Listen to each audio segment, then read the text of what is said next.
Take your attention, please. I request everyone to please rise as the guests have arrived so that we can proceed with the inaugural program.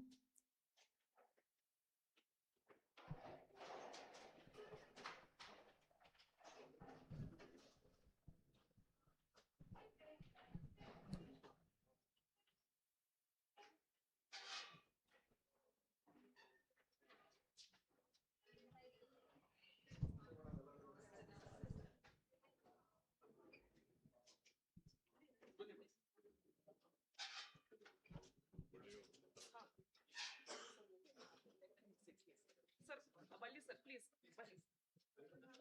Sir, bani, bani, sir, vale, bani.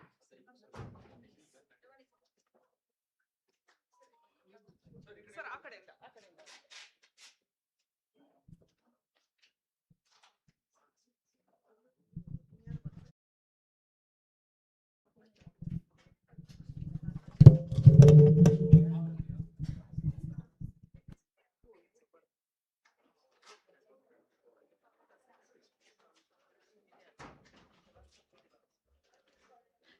Kindly be seated.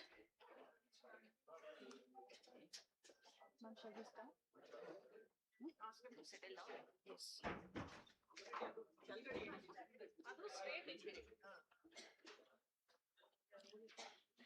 I request everyone to settle down and take your seats.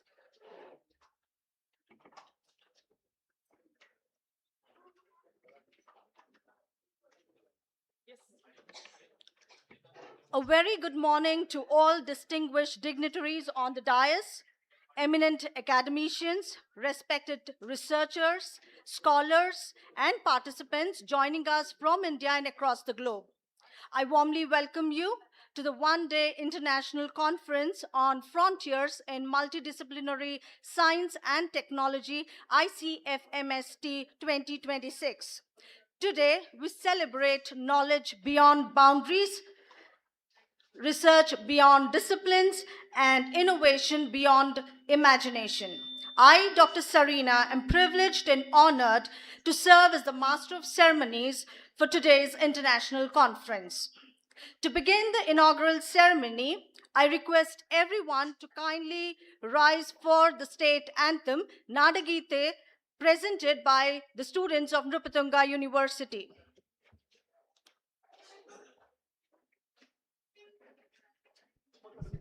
Come right in the middle. Come right in the middle. Form a circle, form a semicircle, and stand right in the middle.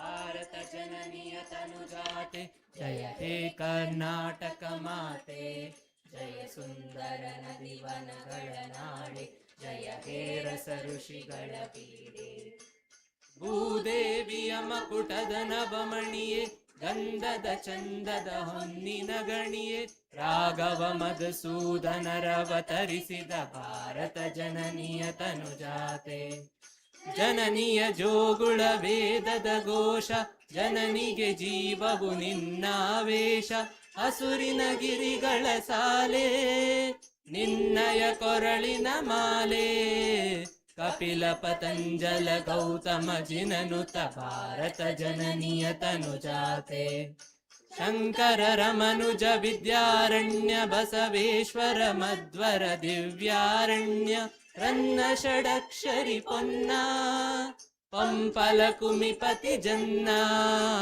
Kumara ವ್ಯಾಸರ ಮಂಗಳಧಾಮ ಕವಿ ಕೋಗಿಲೆಗಳ ಪುಣ್ಯಾರಾಮ ನಾನಕ ರಾಮಾನಂದ ಕಬೀರರ ಭಾರತ ಜನನಿಯ ತನುಜಾತೆ ತೈಲಪ ಹೊಯ್ಸಳರಾಳಿದ ನಾಡೆ ಡಂಕಣ ಜಕಣರ ನೆಚ್ಚಿನ ಬೀಡೆ ಕೃಷ್ಣ ಶರಾವತಿ ತುಂಗ ಕಾವೇರಿಯ ಬರರಂಗ ಚೈತನ್ಯ ಪರಮಹಂಸ ವಿವೇಕರ ಭಾರತ ಜನನಿಯ ತನುಜಾತೆ ಸರ್ವ ಜನಾಂಗದ ಶಾಂತಿಯ ತೋಟ ರಸಿಕರ ಕಂಗಳ ಸೆಳೆಯುವ ನೋಟ ಹಿಂದೂ ಕ್ರೈಸ್ತ ಮುಸಲ್ಮಾನ ಪಾರಸಿಕ ಜೈನರುದ್ಯಾನ ಜನಕನ ಹೋಲುವ ದೊರೆಗಳ ಧಾಮ ಗಾಯಕ ವೈನಿಕರ ರಾಮ.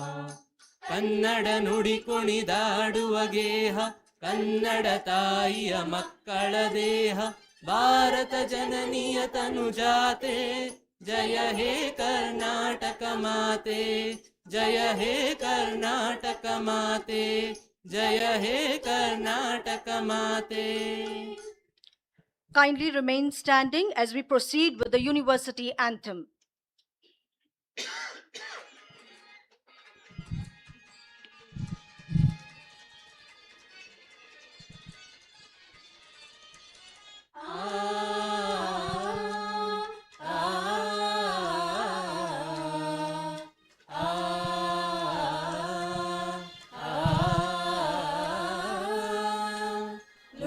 ವರುಷಗಳು ಸತತ ಬೆಳೆಯುತ್ತಲಿ ಅರಳಿ ನಿಂತಿಹ ವಿದ್ಯಾ ದೇಗುಲವೇ ಆಗಿದೆ ನೃಪತುಂಗ ವಿಶ್ವವಿದ್ಯಾಲಯ. 100 ವರುಷಗಳು ಸತತ ಬೆಳೆಯುತ್ತಲಿ ಅರಳಿ ನಿಂತಿಹ ವಿದ್ಯಾ ದೇಗುಲವೇ ಆಗಿದೆ ನೃಪತುಂಗ ವಿಶ್ವವಿದ್ಯಾಲಯ. ಜ್ಞಾನ ಪ್ರಯೋಗ ಪರಿಣತಿ ಮತಿಗಳ ಸುಲಭ ಮತನಕ್ಕೆ ಕ್ರಮವನ್ನು ರಚಿಸಿದ ನೃಪತುಂಗ ವಿಶ್ವವಿದ್ಯಾಲಯ.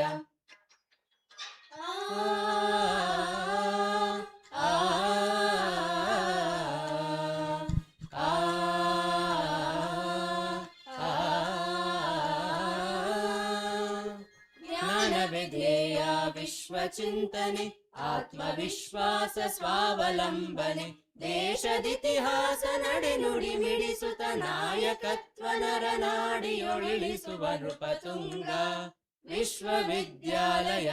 ಸರಿಮ ಪದ ಪದ ನೀ ದಸರಿ ನೀ ಮಪ ನಿದ ಮಪ ಸರಿಮ ಪದ ಪದ ನೀ ಪದ ಸರಿ ನೀ ಮಪ ಸನಿದ ಮಪ. ಮಹಾಮಹಿಮರ ಸ್ಫೂರ್ತಿಯಲಿ ಜ್ಞಾನವಂತ ಆಚಾರ್ಯ ರತ್ನರು ಸನ್ಮತಿಗಳನ್ನು ರೂಪಿಸುತ್ತ ರಾಷ್ಟ್ರಕ್ಕೆ ಅರ್ಪಿಸಿ ಜಗಕ್ಕೆ ಸಮರ್ಪಿಸಿ ಮಾನವೀಯತೆಯ ಹಿಡಿದೆತ್ತರಿಸುವ ನೃಪತುಂಗ ವಿಶ್ವವಿದ್ಯಾಲಯ. ನೃಪತುಂಗ ವಿಶ್ವವಿದ್ಯಾಲಯ ನೃಪತುಂಗ ವಿಶ್ವವಿದ್ಯಾಲಯ. I request everyone to be seated. Thank you, students, for presenting the state and university anthem. The lighting of the lamp symbolizes the dispelling of ignorance and the ushering in of knowledge. As we embark on today's intensive exchange of knowledge and collaborative learning, we now begin with the ceremonial lighting of the lamp. I request our honorable chief guests and dignitaries on the dais to kindly come forward for the ceremonial lighting of the lamp.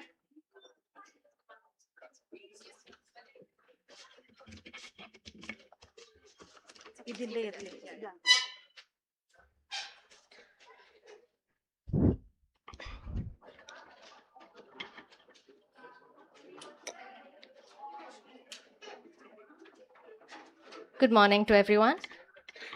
I am going to begin with the Saraswati Vandana.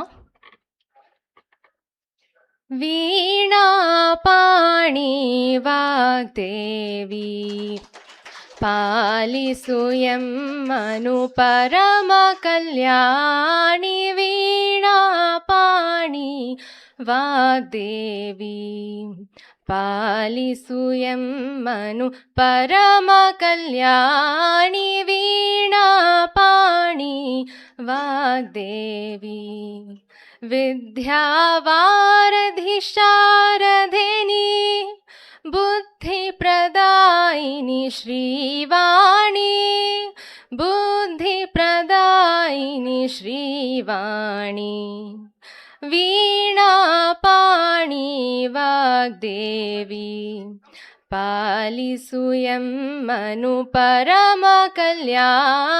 Veenapani Vagdevi Shri Saraswati सकलकलावाणि Veena पुस्तकधारिणी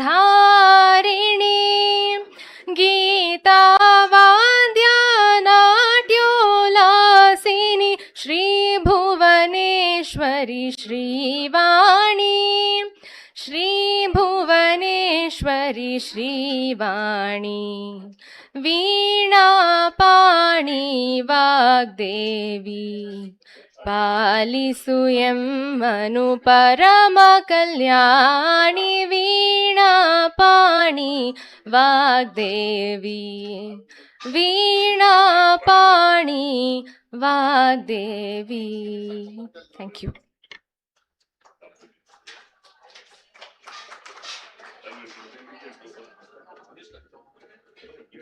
I thank the dignitaries for lighting the lamp, and I thank Shri Priya for her melodious singing.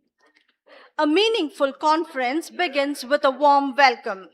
To formally welcome this august gathering, I invite Srimati Ada Fatima, KAS, Registrar Administration, Nrupathunga University, to deliver the welcome address.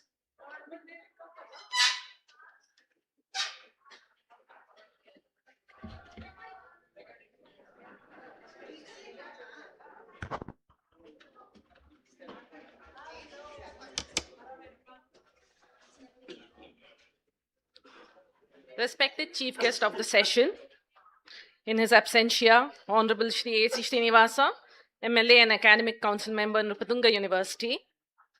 Esteemed guests of honor, Shri Puttanna, Honorable MLC and former Deputy Chairman, Karnataka Legislative Council. In his absentia, Shri Nagraj Yadav, Honorable MLC and Academic Council Member, Nrupathunga University, Bengaluru. In his absentia, Shri H.S. Gopinath, Honorable MLC and Academic Council Member, Nrupathunga University, Bangalore. In his absentia, Shri Prasad Reddy, Educationist and Syndicate Member, Nrupathunga University, Bangalore. In his absentia, Shri S.L. Hotti, Emeritus Scientist, ICMR and Syndicate Member, Nrupathunga University. Professor S.R. Niranjana, Vice Chairman, Karnataka State Higher Education Council. In his absentia, Professor Gaurisha, Director, CESS Bengaluru. And Professor Fajiha Sultana, Honorable Vice Chancellor, Nrupathunga University, Bengaluru. All dignitaries and speakers from across different time zones. Faculty, students, Mr. Srinath Ramesh, KGCTA, Registrar Evaluation from Maharani Cluster University, and students and all the participants on and offline. A very good morning to everyone present here, gathered here at the new academic block of Nrupathunga University, Bengaluru. It's my privilege to extend a warm welcome to all of you to the RUSA-funded one-day international conference on Frontiers in Multidisciplinary Science and Technology, ICFMST 2026, being held in hybrid mode. This gathering today celebrates the spirit of innovation and collaboration, bringing together brilliant researchers, academicians, industry experts, and enthusiastic students from diverse fields to address pressing societal and industrial challenges of our times. Today's conference is a testimony to Nrupathunga University's commitment to multidisciplinary research and excellence in education, ably supported by the Karnataka State Higher Education Council and, of course, the Government of Karnataka. We are honored to have our chief guest and the guests of honor gracing this inaugural ceremony with their presence and very, very valuable insights. We are equally elated to be a witness to inspiring addresses by Professor S.N. Niranjana, Professor Gaurisha, and Professor Fajiha Sultana. We look forward to a day of fruitful discussions, collaborative opportunities, and groundbreaking research presentations in the sessions to follow throughout the day. Let this conference be a catalyst for excellence, inspiring us all to contribute to a more innovative and interconnected world. Lastly, once again, A big and a heartfelt welcome to all participants across the globe, scholars and guests. May the conference foster lasting partnerships in the world of science and technology. May your deliberations today be very fruitful and inspiring. Thank you, one and all. Good day.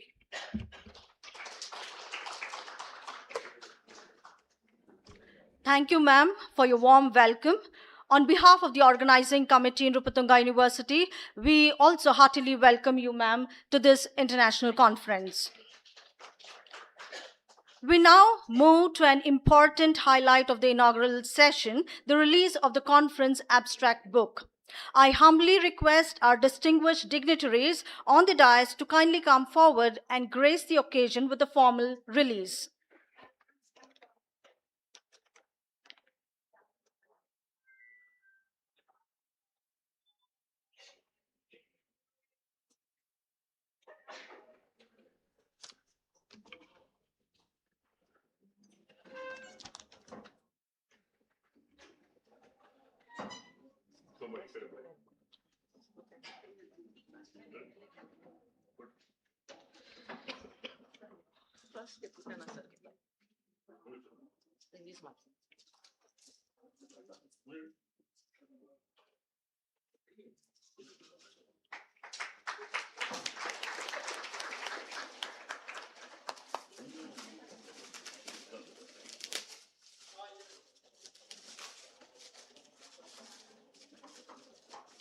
A big round of applause for the release of the conference abstract book.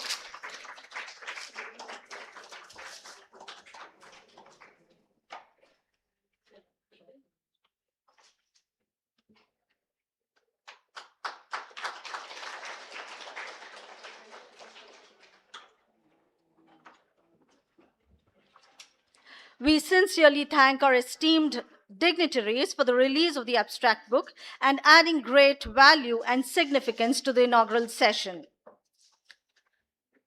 We are privileged to have leaders who bridge policy and education, guiding institutions toward excellence. We are delighted to have distinguished guests of honor with us today. I respectfully invite Shri Putana, Honorable MLC and former Deputy Chairman, Karnataka Legislative Council, to kindly address the gathering.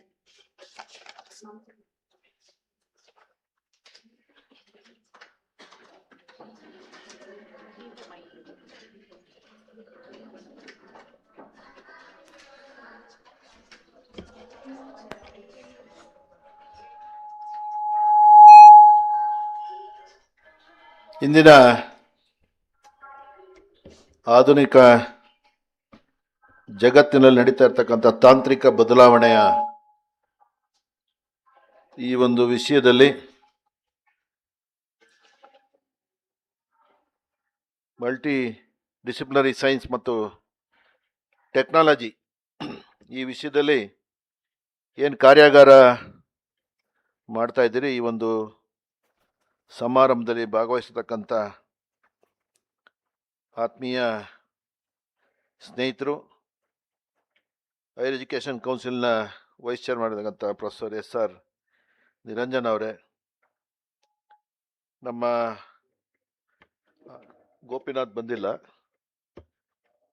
ಎಜುಕೇಷನಿಸ್ಟು ಮತ್ತು syndicate member ಆಗಿದ್ದ ಪ್ರಸಾದ್ ರೆಡ್ಡಿ ಅವರೇ, ಮತ್ತೊಬ್ಬರು syndicate member ಆಗಿದ್ದ SL OT ಅವರೇ, ಮತ್ತೊಬ್ಬರು professor Gourish ಅವರೇ, ಮತ್ತು ಈ ಒಂದು ಸಂಸ್ಥೆಯ ವಿಶ್ವವಿದ್ಯಾಲಯದ ವೈಸ್ ಚಾನ್ಸಲರ್ ಆಗಿರ್ತಕ್ಕಂಥ ಪ್ರೊಫೆಸರ್ ಫರ್ಜಿಯಾ ಸುಲ್ತಾನ್ ಅವರೇ, ನಮ್ಮ ಈ ಒಂದು ವಿಶ್ವವಿದ್ಯಾಲಯದ ರಿಜಿಸ್ಟ್ರಾರ್ ಇರತಕ್ಕಂಥ ಶ್ರೀಮತಿ ಆದಾ ಫಾತಿಮಾ ಅವರೇ, ರಿಜಿಸ್ಟ್ರಾರ್ ಎವ್ಯಾಲ್ಯೂಷನ್ ಆಗಿರ್ತಕ್ಕಂಥ TM ಮಂಜುನಾಥ್ ಅವರೇ, ಫೈನಾನ್ಸ್ ಆಫೀಸರ್ ಆಗಂಥ ಧನಂಜಯ ಅವರೇ, ಪ್ರಾಚಾರ್ಯರಾಗತಕ್ಕಂಥ ಅಣ್ಣಪ್ಪ ಪೂಜಾರಿ ಅವರೇ, ಕನ್ವೀನರ್ ಪ್ರೊಫೆಸರ್ ಸುಮಿತ್ರಾ, ಫಿಸಿಕಲ್ ಎಜುಕೇಷನ್ನ ಡೈರೆಕ್ಟರ್ ಆಗಿದ್ದ ಪ್ರೊಫೆಸರ್ ರವಿ ಕಲಾಕರ್ ಅವರು, ಕೋ ಕನ್ವೀನರ್ ಅನುಪಮ ಅವರು, ಮತ್ತು ಡೈರೆಕ್ಟರ್ ಸ್ಕೂಲ್ ಆ್ಯಂಡ್ ಲೈಫ್ ಸೈನ್ಸ್ನ ಜ್ಯೋತಿಷ್ನ BS ಅವರು, ಟ್ರೆಜರರ್ ಸೌಮ್ಯ ಅವರು, ಎಲ್ಲ ನಮ್ಮ ವಿಶ್ವವಿದ್ಯಾಲಯದ ಎಲ್ಲ ಅಧ್ಯಾಪಕ ಮಿತ್ರರು ಮತ್ತು ವೇದಿಕೆ ಮತ್ತು ಇತರೆ ಫಾರ್ಮರ್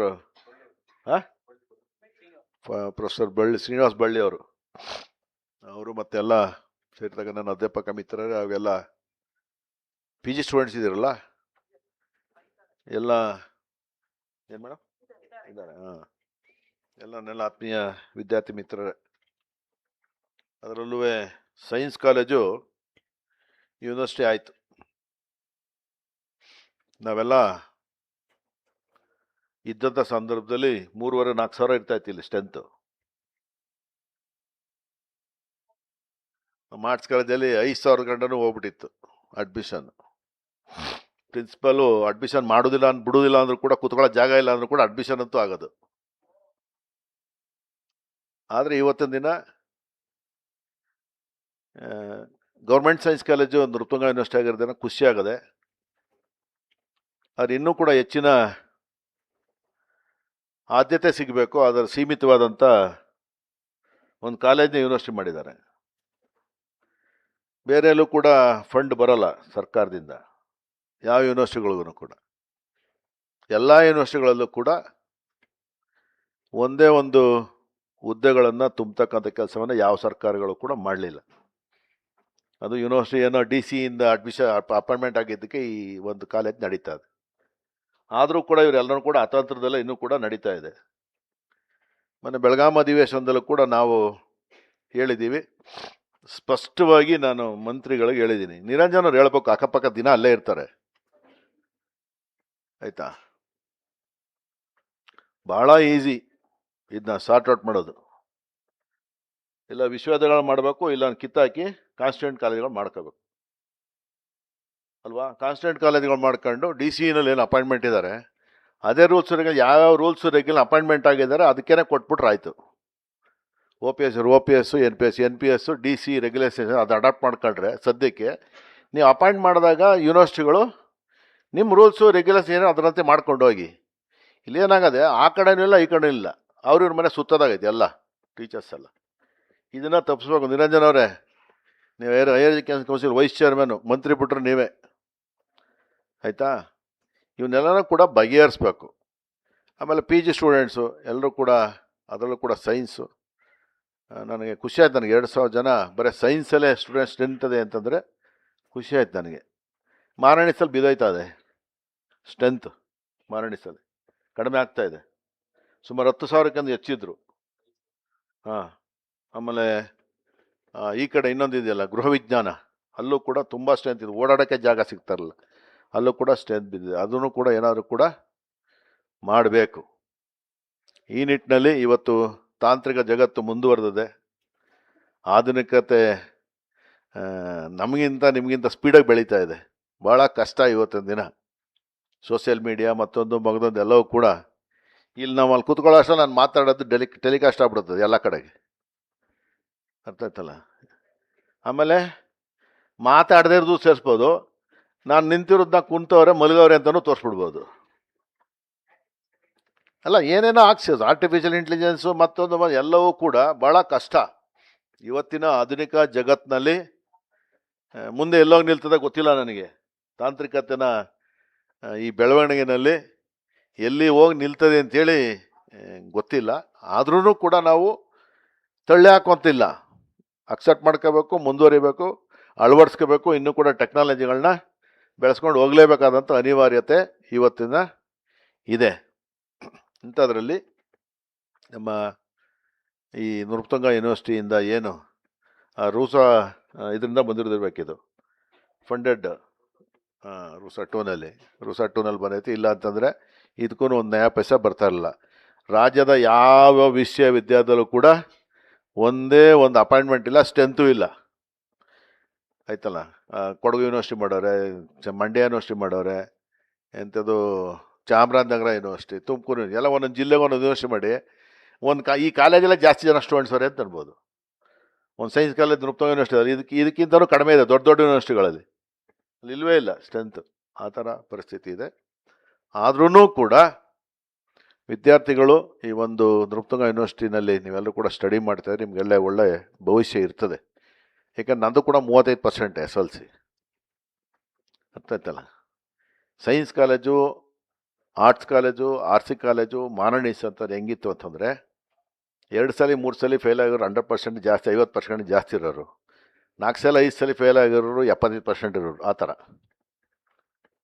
ಎಲ್ಲೂ ಸಿಕ್ಕದೇ ಇದ್ರೂ ಕೂಡ ಇಲ್ಲಿ ಅಡ್ಮಿಷನ್ ಸಿಗ್ತಿದೆ. ಅದಕ್ಕೆ ನನ್ನದೇನು ಅಂತಂದರೆ ನೃಪತುಂಗ ಯೂನಿವರ್ಸಿಟಿ ಇರ್ಬೋದು, ಆರ್ಟ್ಸ್ ಕಾಲೇಜ್ ಇರ್ಬೋದು, ಸೈನ್ಸ್ ಕಾಲೇಜ್ ಇರ್ಬೋದು, ಇವೆಲ್ಲವೂ ಕೂಡ ಮಧ್ಯಮ ವರ್ಗ ಮತ್ತು ಬಡವ್ರ ಮಕ್ಕಳಿಗೆ ಮೀಸಲಾಗಿರಬೇಕು ಈ ಪ್ಲೇಸ್ಗಳು. ಯಾರೂ ಹೊಡಿಲಿಕ್ಕೆ ಬಿಡಬಾರ್ದು. ಯಾಕೆಂದರೆ ಸ್ಟೆಂಡ್ ಡೌನ್ ಆಯಿತು ಅಂತೇಳಿ ಯಾವುದೋ ಡಿಪಾರ್ಟ್ಮೆಂಟ್ ಕೊಟ್ಬಿಡೋದು, ಯಾರೋ ಹೊಡ್ಕೊಂಡು ಹೋಗ್ಬಿಡೋದು ಆಗ್ಬಿಡ್ತದೆ. ಈಗಾಗಲೇ ಗೌರ್ಮೆಂಟ್ ಆರ್ಟ್ಸ್ ಕಾಲೇಜ್ನ ಇದಕ್ಕೆ ತೊಗೊಂಡ್ಬಿಟ್ಟಿದ್ರು, ಮೆಟ್ರೋಗೆ. ಮೆಟ್ರೋಗೆ ಲಾಯರ್ಸ್ ಆಮೇಲೆ ಇರಲಿ, ಮೆಟ್ರೋಗೆ ತೊಗೊಂಡೇ ಬಿಟ್ಟಿದ್ರು. ನಾನಲ್ಲಿ ಓಲ್ಡ್ ಸ್ಟೂಡೆಂಟ್ ಆದ್ರಿಂದ ನನ್ನ ಇದರಲ್ಲಿ ಅದನ್ನು ಉಳಿಸ್ತಕ್ಕಂಥ ಕೆಲಸವನ್ನು ಮಾಡಿದ್ದೀವಿ. ಅದಕ್ಕೆ ನನಗೇನು ಅಂತಂದರೆ ಬೆಂಗಳೂರಿನಲ್ಲಿ ವಿಧಾನಸೌಧದ ಕೂದಲ ಅಳತೆನಲ್ಲಿ ಅಳತೆ ಮಾಡ್ಬೋದಿಂದ ನಡ್ಕೊಂಡು ಹೋಗ್ಬೋದು, ನಡ್ಕೊಂಡು ಬರ್ಬೋದು. ಇಂಥದ್ರಲ್ಲಿ ಇನ್ನೆಲ್ಲೂ ಜಾಗ ಇಲ್ಲ. ಎಲ್ಲರ ಕಣ್ಣಿಗೂ ಬೀಳ್ತಾ ಇರೋದು ಮಾರ್ನೀಸು, ಈ ಸೈನ್ಸ್ ಕಾಲೇಜು, ಆರ್ಟ್ಸ್, ಈ ಥರ ಪ್ಲೇಸ್ಗಳೇ ಕಣ್ಣು ಕಾಣ್ತಾವೆ ಅಲ್ವಾ. ಅದನ್ನು ಆ ಕಡೆ ಈ ಕಡೆ ಹೋಗಲಿಕ್ಕೆ ನಾವು ಬಿಡಬಾರ್ದು. ಅದಕ್ಕೆ ಎಲ್ಲ ಕಾಲೇಜುಗಳಲ್ಲಿ ಸ್ಟೂಡೆಂಟ್ಸ್ ಯೂನಿಯನ್ ತರಬೇಕು ಅಂತೇಳಿ ನಡೀತಾ ಇದೆ. ನಮ್ಮಲ್ಲಿ ಸ್ಟೂಡೆಂಟ್ಸ್ ಯೂನಿಯನ್ ಮಾಡ್ತೀವಿ. ಸ್ಟೂಡೆಂಟ್ಸ್ ಯೂನಿಯನ್ ಬಂದರೆ ಇವಕ್ಕೆಲ್ಲ ಕಡಿವಾಣ ಬೀಳುತ್ತೆ. ಏಕೆಂದರೆ ಯಾರ ಮಾತು ಕೇಳೋದಿಲ್ಲ ಅವರು ಸ್ಟೂಡೆಂಟ್ಸು. ಅವ್ರದ್ದೇ ಆದಂಥ ತೀರ್ಮಾನ, ಸಮಾಜಮುಖಿಯಾಗಿ ಸಮಾಜದ ಪರವಾಗಿ ತೆಗೆದುಕೊಳ್ಳತಕ್ಕಂಥವರು ವಿದ್ಯಾರ್ಥಿಗಳು.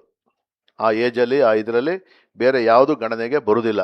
ಈಗೇನಾಗುತ್ತೆ, ಯಾವ ಲೆಕ್ಚರ್ಗಳು ಹೋದ್ರೂ ಕೂಡ ಇವ್ರನ್ನ ಯಾರು ಗಣನೆ ತಗೊಳ್ಳಲ್ಲ ಸರ್ಕಾರಗಳು. ಏನೋ ನಮ್ಮಂಥವ್ರು ಇದ್ದೀವಿ, ನಮ್ಮಿಂದ ಒಂಚೂರು ಕೇಳ್ತಾರೆ ಅಷ್ಟೇ. ಅದು ಬಿಟ್ಟರೆ ಅವ್ರು ತಗೊಂಡಿದ್ದೇ ತೀರ್ಮಾನ, ಎಲ್ಲ ಸರ್ಕಾರಗಳುವೆ. ಹಾಗಾಗಿ ಮುಂದಿನ ದಿನಗಳಲ್ಲಿ ವಿದ್ಯಾರ್ಥಿ ಸಂಘಟನೆ ಕೂಡ ಚುನಾವಣೆ ಬರ್ಬೋದು. ಈ ಒಂದು ನೃಪತುಂಗ ಯೂನಿವರ್ಸಿಟಿ ಉಳಿಸ್ತಕ್ಕಂಥ ಕೆಲಸವನ್ನು ಎಲ್ಲರೂ ಸೇರಿ ಮಾಡುವ. ಈ ಎಲ್ಲ ಕಾಲೇಜುಗಳು ಕೂಡ ಕಾಲೇಜುಗಳೇ ಉಳಿಬೇಕು, ವಿದ್ಯಾರ್ಥಿಗಳು ಉಳಿಬೇಕು.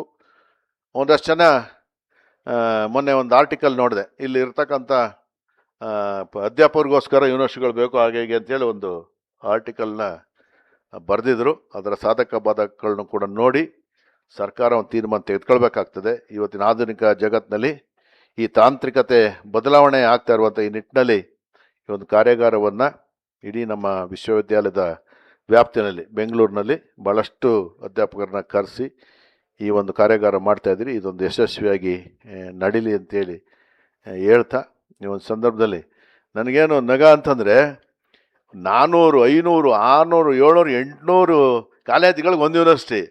ಬರೀ 2000ಕ್ಕೆ ಒಬ್ಬ ವೈಸ್ ಚಾನ್ಸಲರು, ಒಬ್ಬ ರಿಜಿಸ್ಟ್ರಾರು, ಒಬ್ಬ ರಿಜಿಸ್ಟ್ರಾವೇಲೇಷನ್ನು, ಒಬ್ಬ ಡೆಪ್ಟಿ ರಿಜಿಸ್ಟ್ರಾರು, ಫೈನಾನ್ಸ್ ಆಫೀಸರು, ಇಷ್ಟೆಲ್ಲ ಕೊಟ್ಟದೆ ಅಂತಂದಮೇಲೆ ಇಲ್ಲಿ ಗುಣಮಟ್ಟ ಅತ್ಯದ್ಭುತವಾಗಿರಬೇಕು, ಎಲ್ಲವನ್ನು ಮೀರಿಸೋ ಥರ ಇರಬೇಕು. ಕರೆಕ್ಟಾ? ಅದಿರಬೇಕು. ಅದನ್ನು ಮಾಡಿ ಮಕ್ಕಳುಗಳಿಗೆ ತಲುಪಿಸಿ ಅಂತೇಳಿ ಮಾತನ್ನು ಹೇಳ್ತಾ, ಇವತ್ತು ನಾನು ಬರುವಂಥ ಪರಿಸ್ಥಿತಿ ಇರಲಿಲ್ಲ. ಆದರೂ ಕೂಡ ಇದು ನಾನು ಓದಂಥ ಕಾಲೇಜು ಇದ್ದಂಗೆ ನನಗೆ ಪ್ರತಿದಿನ ಒಂದು ವಿಸಿಟು ಆ ಕಡೆಯಿಂದ ಈ ಕಡೆ ಬಂದೋಯ್ತಾ ಇದ್ದೆ ನಾನು ಸ್ಟೂಡೆಂಟ್ ಆಗಿದ್ದಾಗ. ಅರ್ಥ ಆಯ್ತಲ್ಲ. ಹಾಗಾಗಿ ನನಗೆ ನಮ್ಮ ಆರ್ಟ್ಸ್ ಕಾಲೇಜಿಗೆ ಬಂದಷ್ಟೇ ಸೈನ್ಸ್ ಕಾಲೇಜಿಗೆ ಬಂದಿರತಕ್ಕಂಥದ್ದು ಖುಷಿಯಾಗದೆ. ಎಲ್ರಿಗೂ ಒಳ್ಳೆಯದಾಗಲಿ. ನಮಸ್ಕಾರ.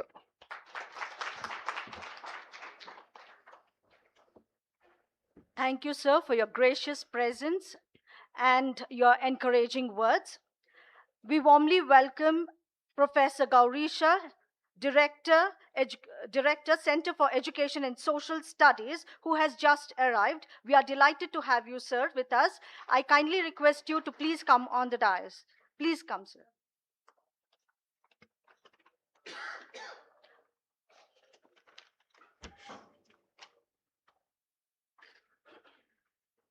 I respectfully invite Shri Prasad Reddy, educationalist and syndicate member, Nrupathunga University, to address the congregation.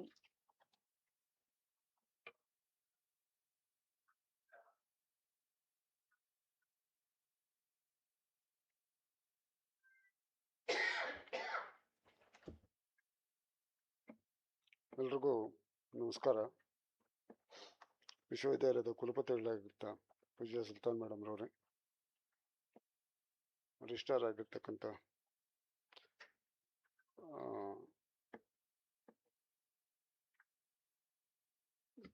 Madam ಅವರೇ, ಹೆಸರು ಮತ್ತೆ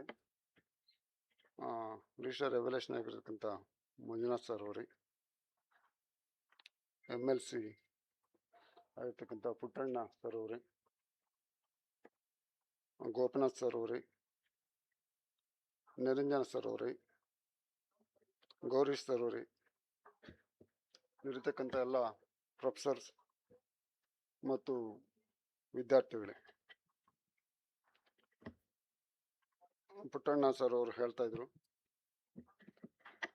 ಎಕ್ಸ್ಕ್ಲೂಸಿವ್ ಆಗಿದ್ದು ಸೈನ್ಸ್ ಯೂನಿವರ್ಸಿಟಿ, ಬಹಳಷ್ಟು ಕೆಲವೇ ವಿದ್ಯಾರ್ಥಿಗಳಿರ್ತಾರೆ, ಕ್ವಾಲಿಟಿ ತುಂಬ ಚೆನ್ನಾಗಿರಬೇಕು ಅಂತೇಳಿ ಹೇಳ್ತಾ ಇದ್ರು.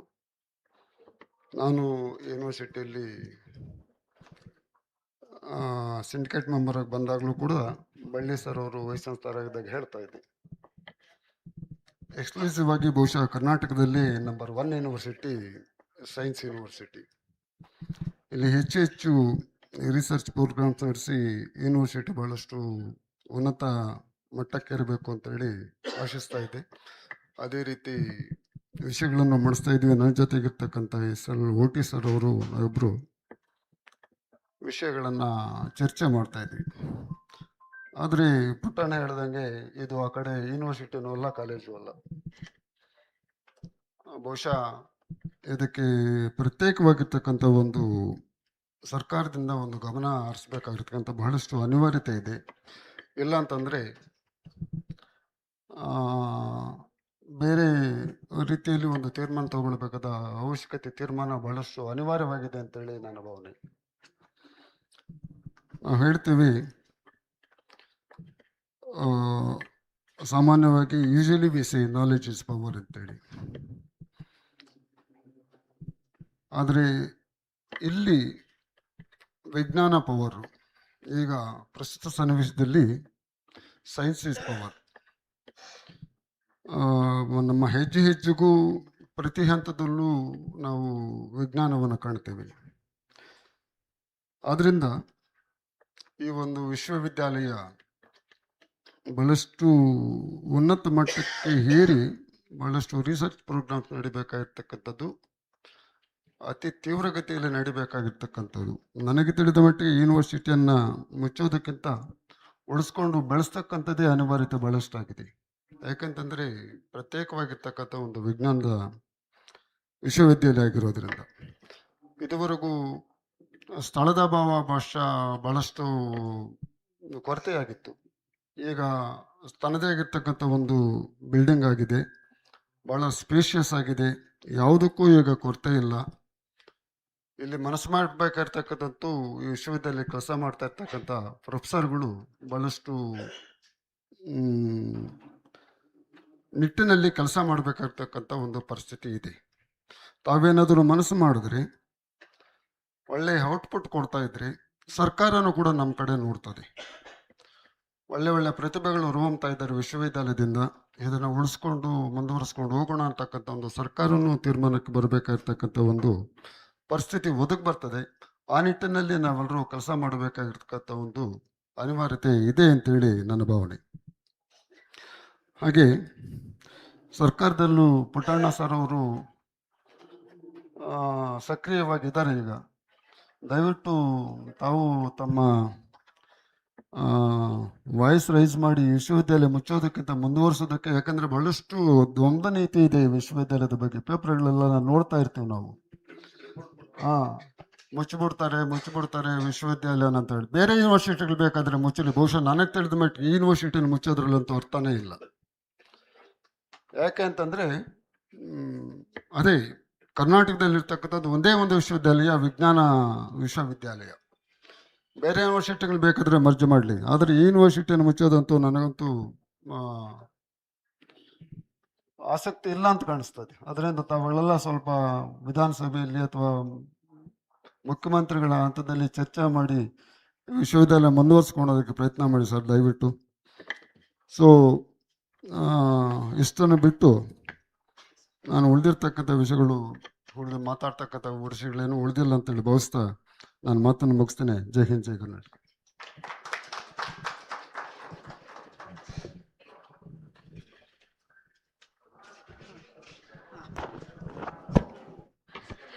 Thank you, sir, for your thoughtful words. Ladies and gentlemen, owing to prior official commitments, our esteemed guest of honor, Sri Putana, Honorable MLC, has to take leave. On behalf of the organizing committee, we sincerely thank him for his guidance and support as he has sponsored the lunch for the international conference. Thank you so much, sir.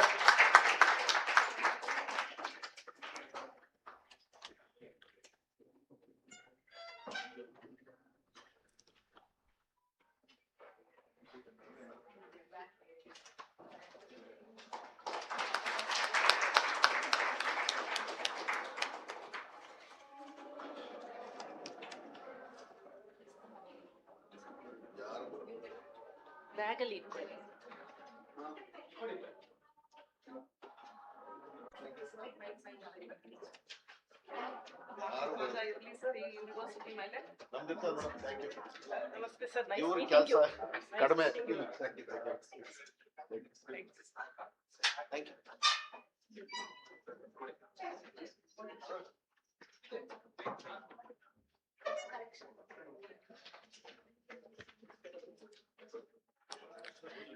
The inaugural address sets the intellectual foundation of the conference. Now, it's my honor to invite Professor S.R. Niranjana, Vice Chairman, Karnataka State Higher Education Council and former Vice Chancellor, Gulbarga University, and former Chairman, Distinguished Professor, lifelong UGC BSR Faculty Fellow, Department of Studies and Biotechnology, University of Mysore. He is a recipient of several fellowships and awards. I also consider it a personal honor to have been his student and remain grateful for his guidance. Over to you, sir.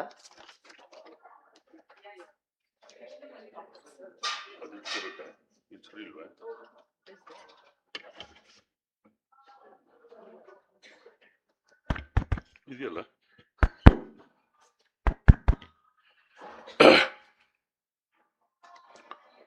ಎಲ್ಲರಿಗೂ ನಮಸ್ಕಾರ. Good morning all of you. Nrupathunga University, Bengaluru and Karnataka State Higher Education Council, Karnataka State Higher Education Council, Government of Karnataka is organizing a one-day seminar under the RUSA funded grant on frontiers in multidisciplinary science and technology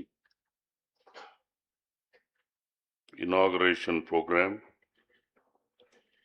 So during this occasion on the dais, ಈಗ ತಾನೇ ತಮ್ಮನ್ನೆಲ್ಲ ಉದ್ದೇಶಿಸಿ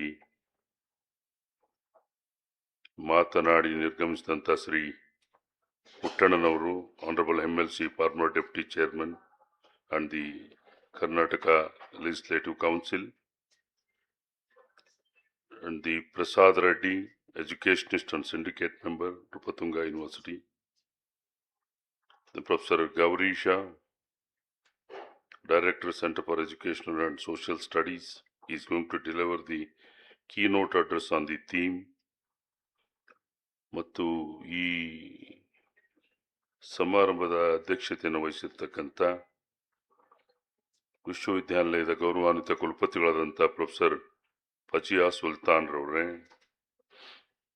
registrar Shrimati Ada ಫತೀಮಾರವರೇ, registrar evaluation professor TM Manjunath ರವರೇ ಮತ್ತು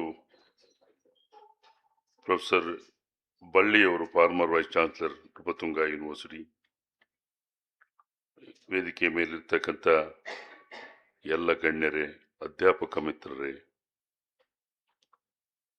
ಸಂಶೋಧಕರೇ, ವಿದ್ಯಾರ್ಥಿಗಳೇ, ಆಹ್ವಾನಿತರೇ ಮತ್ತು ಮಾಧ್ಯಮದ ಸ್ನೇಹಿತರೆ, ಪುಟ್ಟಣ್ಣವರು ವಿಚಾರ ಹೇಳಿದ್ರು, ಆ ವಿಚಾರದ ಬಗ್ಗೆ ನಾನು ಮಾತಾಡ್ಲಿಕ್ಕೆ ಹೋಗುವುದಿಲ್ಲ. ವಿಶ್ವವಿದ್ಯಾನಿಲಯ ಇರುತ್ತೋ ಹೋಗುತ್ತೋ ಅದು ಪಾಲಿಸಿ ಡಿಸಿಷನ್ ಆಗಿರೋದ್ರಿಂದ ಅದು ಸರ್ಕಾರಕ್ಕೆ ಬಿಟ್ಬಿಡೋಣ. ಇಲ್ಲಿ ನಾವು ಇವತ್ತು ಸೆಮಿನಾರ್ ಬಗ್ಗೆ ಮಾತಾಡಲಿಕ್ಕೆ ಅಂತ ಅಂದ್ಕೊಂಡಿದ್ದೀನಿ. ಕೆಲವು ಪಾಲಿಸಿ ನಿರ್ಧಾರಗಳನ್ನು ನಾವು ವೇದಿಕೆ ಮೇಲೆ ಶೇರ್ ಮಾಡೋದಾಗಲಿ ಮಾತಾಡೋದಾಗಲಿ ಸ್ವಲ್ಪ ನಮಗೆ ಕಷ್ಟ ಆಗ್ತದೆ ಗೌರ್ಮೆಂಟ್ ರೆಪ್ರೆಸೆಂಟೇಟಿವ್ಸ್ ಆಗಿ. ನಿಮ್ಮ ಆತಂಕ ಮತ್ತು ಅಭಿಮಾನವನ್ನು ಸರ್ಕಾರ ಪರಿಗಣಿಸ್ತದೆ. ವಿಶ್ವವಿದ್ಯಾನಿಲಯಗಳು ಇರಬೇಕು ಬೇಡ ಮುಚ್ಚಬೇಕು ಬೇಡ ಅಂತಕ್ಕಂಥದ್ದು ಸರ್ಕಾರಗಳ ನಿರ್ಧಾರ ಆಗಿರ್ತದೆ. ಆಯಾ ಸರ್ಕಾರಗಳು ಏನೇನು ಚಿಂತನೆ ಮಾಡ್ತವೆ ಅದರ ಮಾನದಂಡದ ಮೇಲೆ ವಿಶ್ವವಿದ್ಯಾಲಯಗಳು ಉಳಿವುಗಳ ಪ್ರಶ್ನೆ ಇರ್ತದೆ. ಪ್ರಯತ್ನಗಳು ನಡೆದಿದೆ, ಚರ್ಚೆಗಳಾಗ್ತಾ ಇದೆ, ಅದು ಎಲ್ಲ ಮೀಡಿಯಾದಲ್ಲಿ ಬರ್ತಾ ಇದೆ, ತಾವೆಲ್ಲ ಓದ್ತಾ ಇದ್ದೀರಿ. ಏನು ಓದ್ತಾ ಇದ್ದೀರೋ ಅಷ್ಟೇ ಸತ್ಯ, ಅದಕ್ಕೂ ಮುಂದಕ್ಕೆ ಏನೂ ಆಗಿಲ್ಲ.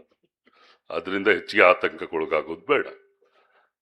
ವಿಶ್ವವಿದ್ಯಾಲಯಗಳು 1168 ವಿಶ್ವವಿದ್ಯಾಲಯಗಳು ಈ ದೇಶದಲ್ಲಿ ಕೆಲಸ ಮಾಡ್ತವೆ.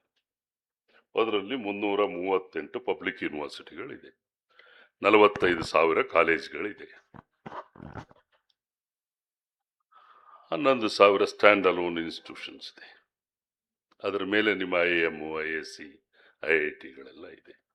V have very big education sector in India, very big education sector. Nowhere ನೀವು ಆಕ್ಸ್ಫರ್ಡ್, ಕೇಂಬ್ರಿಡ್ಜ್ ವಿಶ್ವವಿದ್ಯಾಲಯಗಳನ್ನು ಮಾದರಿಯಾಗಿ ತಗೊಳ್ಳೋದಾದರೆ ಶಿಕ್ಷಣದ ಗುಣಮಟ್ಟವನ್ನು ನಾವು ನೋಡಬೇಕೇ ವಿನ ನಂಬರ್ ಆಫ್ ವಿಶ್ವವಿದ್ಯಾಲಯಗಳನ್ನು ಹೆಚ್ಚು ಮಾಡೋದರಲ್ಲಿ ನಾವು ಗುಣಾತ್ಮಕವಾದ ಶಿಕ್ಷಣವನ್ನು ತರ್ತೀವಿ ಅಂತಕ್ಕಂಥದ್ದನ್ನು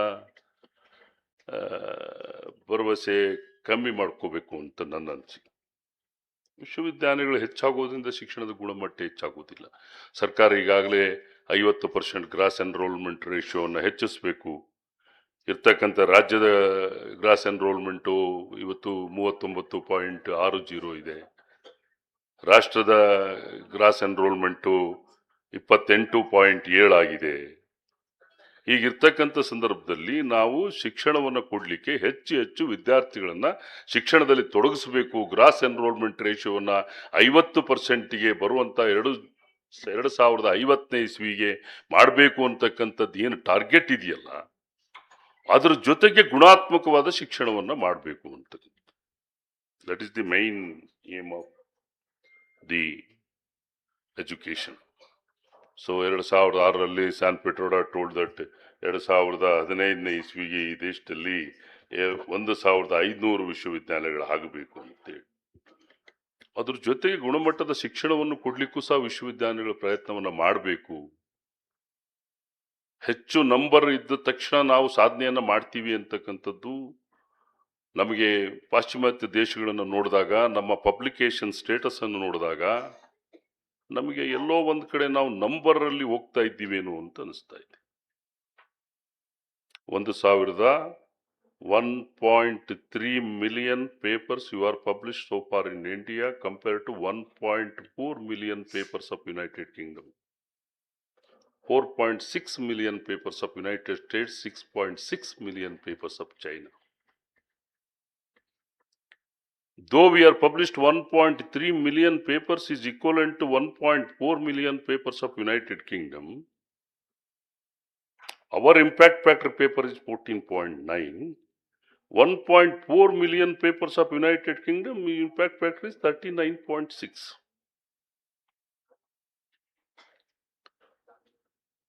So very appropriately you are chosen the topic for the one-day seminar.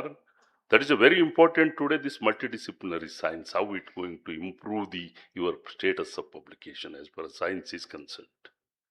My dear students, science cannot be managed.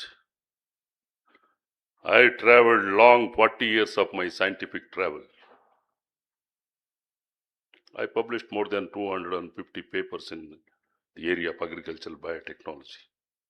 I had a patent of 4-6 patents in my career. Science cannot be managed. Science has to be done the quality kind of education. Today the science is the one is uplifting the economic growth of the country. Technology.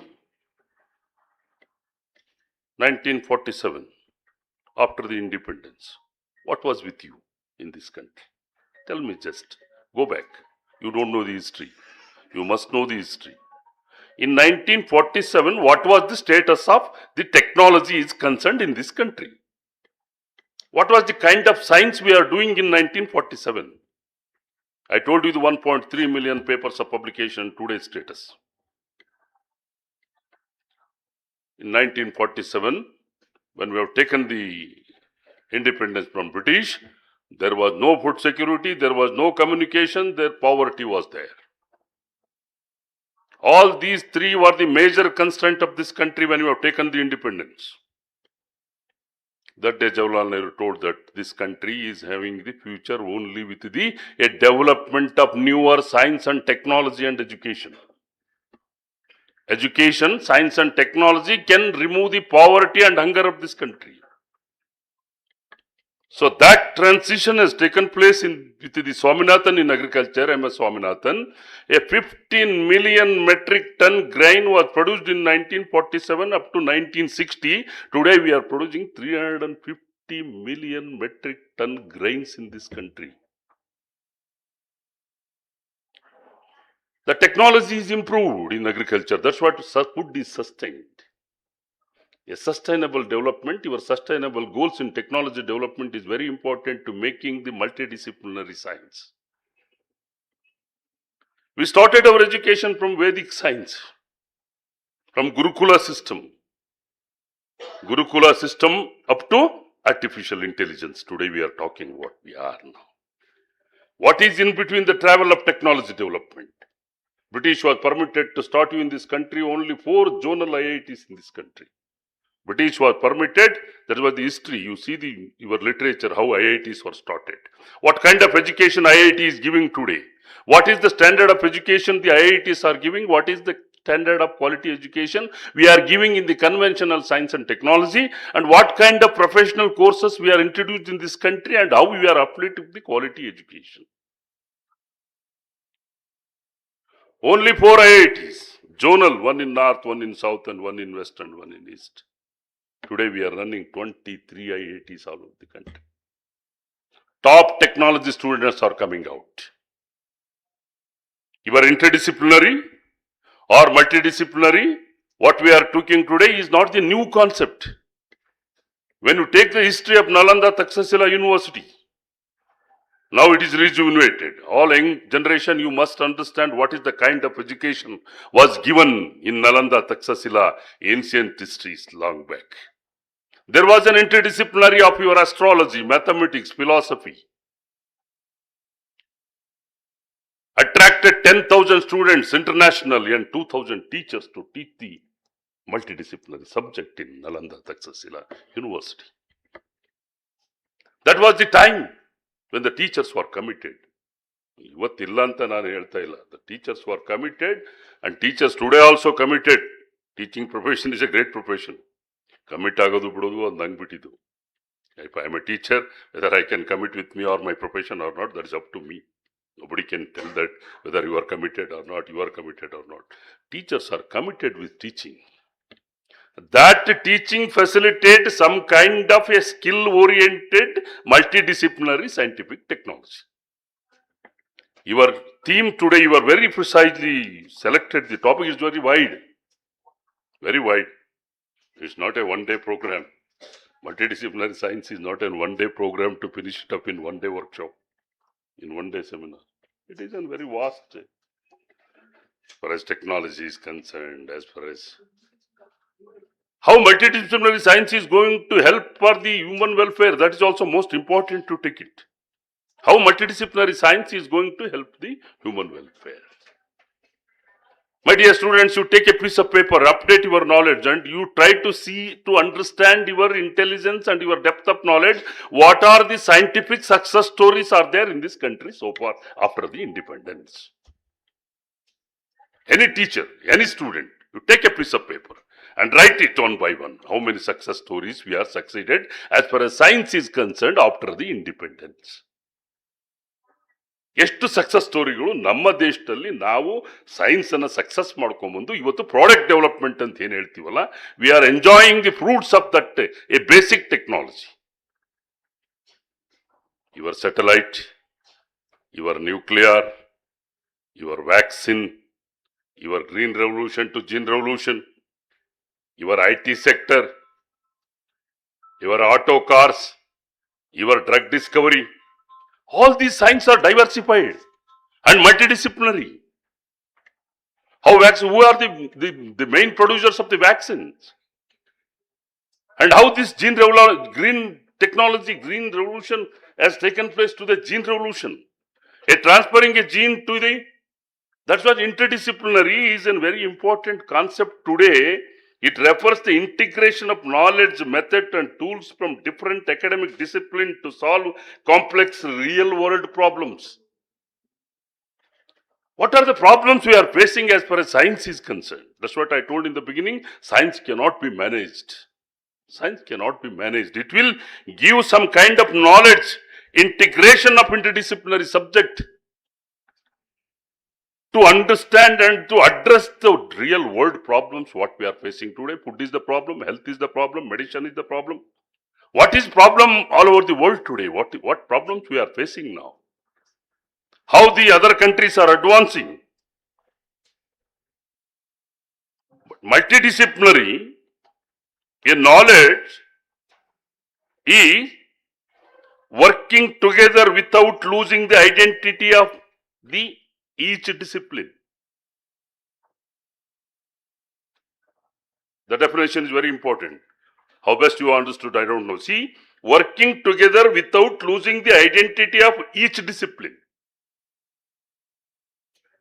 Your subject transporter from core subject to the elective paper, or you are going for a skilled paper in the same discipline, and you cannot come out and exit with a core discipline which you are studying. How you are going to diversify? Elective paper ಕೊಡ್ರಿ ಅಂದ್ಬಿಟ್ರೆ ನಮ್ಮದ್ರಲ್ಲೇ ಒಂದು applied ಅಂತ ಹೊಡ್ ಸೇರಿಸ್ಬಿಡೋದು ಅದನ್ನ ಕೊಟ್ಬಿಡೋದು. That's not the concept actually. A botany, if you want to give an elective paper, what kind of paper you are going to prepare? It is not an applied botany, it is not an elective paper. We have to transborder the core subject and prepare a paper for elective. The disciplines, see, why this multidisciplinary concept came? This complex problem will solve the climate. What are the important? I told you. Important problem is the climate change. How you are going to address? Who are the scientists to address the climate change now? Then, health crisis. Who is going to address the health crisis? Then, AI ethics.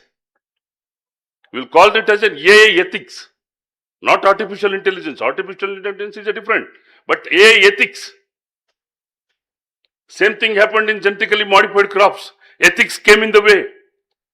Now AI ethics will come in the way. Then sustainability combined with the expertise. Who are the experts to teach the climate change? Who are the experts to teach the artificial intelligence? Who are experts to teach the ethics of artificial intelligence? This is the multidisciplinary diversification. Then, encourage innovation. New technology emerge when the field intersect. When you are intersecting the field, new areas will emerge. Improves the research quality. Broader understanding leads to better outcome. Then, it will help this kind of multidisciplinary science education will help any new education policies. Now we are talking on how many education policies we have brought. How this kind of multidisciplinary science education is helped the new policies of education. Then the very best example of multidisciplinary science. Take as in biotechnology as an example. In biotechnology, botany. Who are the biotechnologists? You have a subject of biotechnology in the science college? You. How biotechnology is interdisciplinary now? Biotechnology is not a science. Madam, science anta helidre kelbidi. Biotechnology is not a science. Biotechnology is an additional tool for the existing biological science. Biotechnology is a tool to develop a technology, to develop a product using a basic biological science. You define in such a way. Biotechnology combines biology, chemistry and engineering. Madam, biotechnology, ಸ್ಟೂಡೆಂಟಾ? ಅವಳದೊಂದು student. 1, 2 ಇನ್ಯಾರಿದ್ದೀರಿ? ಹೌದು. ಹೌದು. ನಾನು ಈಗ ಹೇಳೋದು ಬೇರೆ, ಪಾಠ ಮಾಡ್ತಿದ್ದು ಬೇರೆ. Now I have become the philosopher and advisor. Botany is the discipline. Now I am telling integration of subject in multidisciplinary science, combining biology, chemistry, and engineering. How best you can put your biotechnology student as a scientist. If you have a knowledge of multidisciplinary of chemistry, multidisciplinary of biology, along with the botany, and then development of technology through engineering. Like this, you have to derive your all life science subjects, all science subjects. Artificial intelligence in healthcare integrates computer science, medicine, and data analysis. There is no artificial intelligence experts on this earth right now. When computer science came 20 years back, who are the experts? Tell me. Who are the experts when computer science came in existence? Bantala 20 ವರ್ಷದಿಂದ computer science. ಆಗ ಯಾರು experts ಇದ್ರು ಅದಕ್ಕೆ? ನಾವೆಲ್ಲ manual type ಮಾಡ್ಕೊಂಡಿದ್ದವರು. Immediately all we were switch on to the computer science. ಈಗ ಎಲ್ರಿಗೂ ಗೊತ್ತು computer. Everybody knows computer now. So artificial intelligence integrates computer science, medicine, and data analysis. Then environmental science. How it is going to multidisciplinary? Links to biology, chemistry, physics, and social science. ಅದಕ್ಕೆ ನಾನು ಬಂದ ತಕ್ಷಣ madam ಕೇಳಿದೆ ನಿಮ್ಮಲ್ಲಿ social science ಇದೆಯಾ ಅಂತ. ಇಲ್ಲ. So what is the repercussions of your technology development for the social commitment? How economics is going to be derived to develop a cost benefit ratio of a developed technology? You need an economics man. Once you develop the technology, fixing a price, you have to transfer to the society, you need the sociology man. And you have to make the policies, you need a political science man to transfer the. ಈಗ ನೀವೆಲ್ಲ ಪುಟ್ಟಡನ್ನು ಯಾಕೆ ಕೇಳ್ಕೊಂಡ್ರೆ ಹೇಳಿ? We need a politician to transfer any kind of policy developments. So all the technologies are going to coming under the policies. Nanotechnology. Nanotechnology combines physics, chemistry, and material science. Space technology integrates physics, engineering, computer science, mathematics. All these areas are going to become multidisciplinary, my dear students. How best you can extend your knowledge to learn the chemistry, learn the biology, learn the environmental science, learn the health care. Without chemistry, there is no biology today. There is no advanced biology today without chemistry. You have to have a chemistry man. You can go to up to derive to your secondary metabolites. You cannot synthesize a molecule. You cannot synthesize a compound. So you need a man to detect a bioactive molecule. That is called as the new science has come in the biotechnology. That is a bioprospecting of your medicinal plants. Looking Vinca rosea plant on the taxonomical point of view is a different. Looking Vinca rosea into the interest of medicinal values is different. So that's what the interdisciplinary and multidisciplinary science inculcate. So that the areas of application is healthcare and medical research, agriculture and food technology. Agriculture is related to food technology. Your healthcare is related to medical research. Then the renewable energy. Then smart cities and infrastructure development through your technology development. And the robotic and automation. All these multidisciplinary is going to lead for the advantage of better problem solving skills. How to solve a better solving skills to develop. That's what skilled education is so important today. In each and every subject. Skill and ತಕ್ಷಣ ನೀವು ಎಲ್ಲ don't think cyber security ಒಂದೇ skill, employability ಒಂದೇ skill, data mining ಒಂದೇ skill, data. No. Your own subject will have some skills to learn. Even the teachers who are sitting here, the skill is such kind of a knowledge which has come up today. Asking question is also a skill. Writing answer is also a skill. Understanding question is also a skill. What to write, what not to write is also a skill, my dear students. Simply writing 15 page of paper, ನೀವು 15 page ಬರೆದು ನನಗೆ ಬೇಕಾಯ್ತು 1 page ಇಲ್ಲ ಅಲ್ಲಿ. What to write, what is important, what is not important. What really the question is concentrating. How to ask the question. Asking question is also a skill, my dear colleagues of teachers. Asking question is also a skill.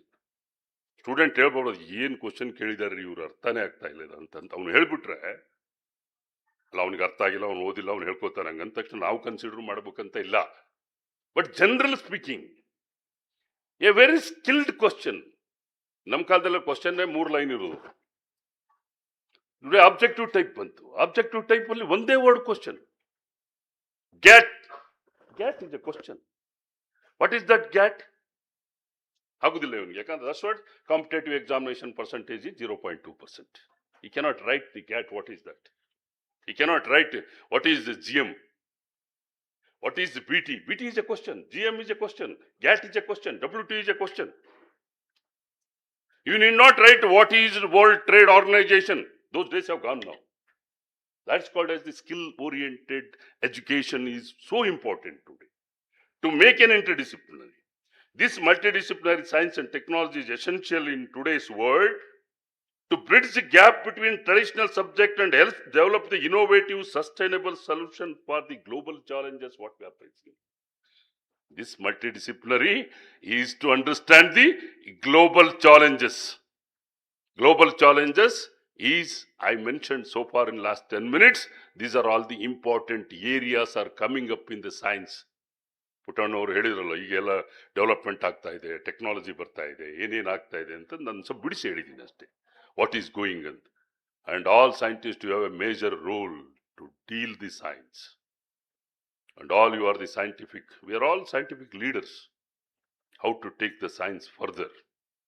What is important to address in the science as far as multidisciplinary changes in science and technology development. Every science cannot become the technology, but every science can use as a tool for the technology development through engineering of your biological science or any science technology. That you have to make a mind. And this kind of deliberation, gathering will uplift the quality of the science and do some quality of science. I told the status of publication. 1.3 million papers what we are publishing today is to the 75% papers among 1.3 is the quantitative papers. Qualitative papers are not more than 14%. What we are publishing, this is the data, statistics worldwide. Today, everything is derived, we have a software. ಯಾರು ಯಾವ ದೇಶದ status ಅನ್ನು ಯಾರಿಂದಲೂ ಕೇಳಬೇಕಾಗಿಲ್ಲ ನೀವು. You open your gadget, it will tell. Where you are in the innovation index, your intelligence of India, where you are placed in the among 100 countries. 100 ದೇಶದಲ್ಲಿ ನಿಮ್ಮ intelligence ಯಾವ position ಇದೆ ಅಂತ ಹೇಳ್ಬಿಟ್ಟು ನಿಮ್ದು ಇನೋವೇಷನ್ ಇಂಡೆಕ್ಸ್ ಹೇಳ್ತದೆ, ತೆಗೆದು ನೋಡಿ. So everything is available in that way. That's what our attempt should be, address to global challenges. India must come to that stage to address the global challenges, global strategies you have to use, how the countries are developing and coming up. Our neighbor country is China. China is our neighbor country. We are working together. Their technology, their publications they are moving further, and we are also trying to go for that kind of a multidisciplinary science. Definitely, this college is having the glory of a scientific temper, and the teachers who are involved in a scientific temper can make some wonder through technology development. Teaching is, of course, teaching is our profession, but along with the teaching, that you have to take that. Students has to be pushed for the newer kind of science, and students has to be exposed for what is the kind of interdisciplinary. I cannot teach in botany classes, sir, nan yake botany sir, why should I teach biotechnology? I am not telling you to teach the biotechnology, but you tell the importance of botany for the newer diversification of multidisciplinary avenues in that particular subject. Take a physics, take chemistry, take whatever subject. You try to push them from your existing subject to intersect to the newer areas of interdisciplinary. That will help. With these words, my dear students, with lack of time, I cannot extend my speech. Of course, many things are there. Science, I struggled and I tried. I have done my science from last 40 years. Science is a challenging part for anybody if you want to do a quality research. If you want to publish a quality papers, if you want to do a cut-edge science, you try to understand the global challenges to make. And I thank the organizers for selecting very nice topic today. Very nice topic. Nobody has done so far. They have done all multidisciplinary inside, but they given the title as a multidisciplinary science and technology. And I congratulate the organizers to choosing this topic and exposing the students for this kind of deliberations will definitely help the students a further growth. I thank once again the Honorable Vice Chancellor and the Registrar for inviting me and giving me an opportunity. Thank you very much.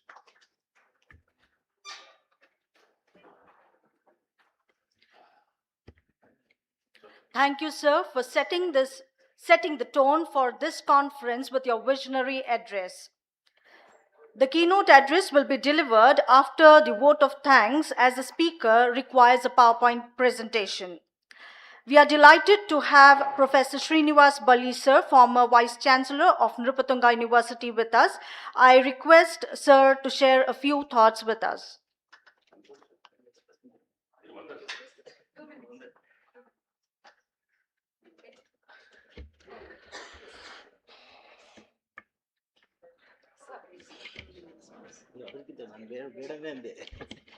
Okay. Rather speaking on any particular topic, I'm here to express my happiness for being, for organizing such a program in a beautiful building like this. Probably this is for the first time we are doing program here in this new building. That was our dream, of course. 4-5 ವರ್ಷದ ಹಿಂದೆ when we started working as an university, and I had an opportunity to be here as the first Vice Chancellor. There we started dreaming, and in the process we asked our students also to dream. Teachers, of course, every staff of the institution. As a result of that, as sir is mentioned, research is very, very important part of development of any country.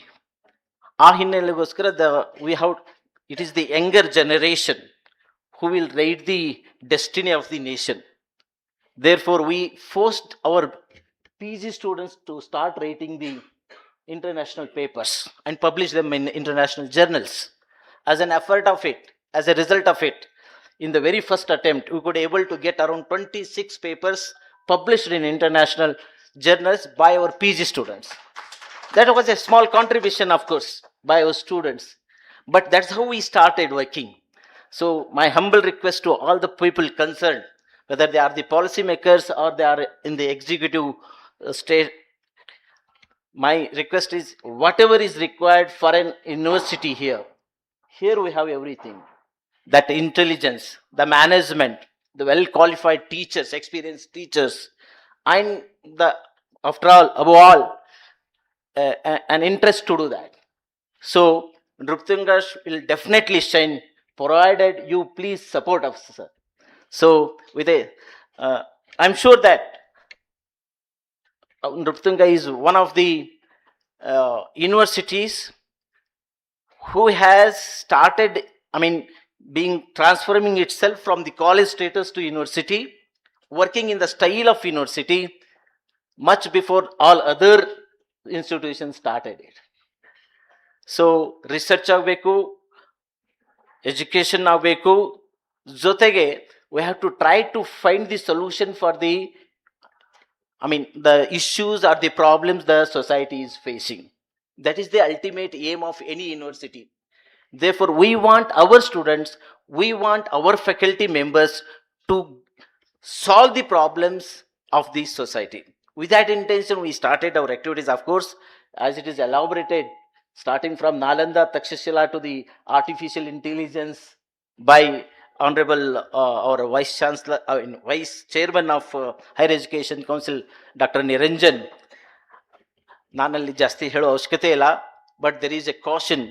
ಯಾಕೆಂದರೆ the days may come, the days of artificial intelligence, which may tend to replace the teachers, tend to replace the doctors, tend to replace any engineer too. Now we have artificial intelligence, the robots which can program, which can code.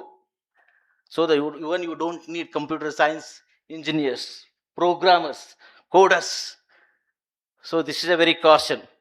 It doesn't mean that we lose all our job. Definitely there will be life. Of course, the job profile may change. The job profile may change, but definitely, certainly we have the jobs. The same thing what was there when the computer came into existence, that we are all losing our job. It's not so. It doesn't happen. But the pattern changed. Likewise, it will also be. Right now in Delhi ಒಂದು international conference summit ನಡೀತಾ ಇದೆ, where in all countries they are exhibiting their work in the artificial intelligence area. The focus or the vision of India is to be one among the first 3 countries in the world as far as artificial intelligence is concerned. Trillions of money is being pushed into this area. ಅದರ advantage ನಾವು ತಗೊಳ್ಬೇಕು.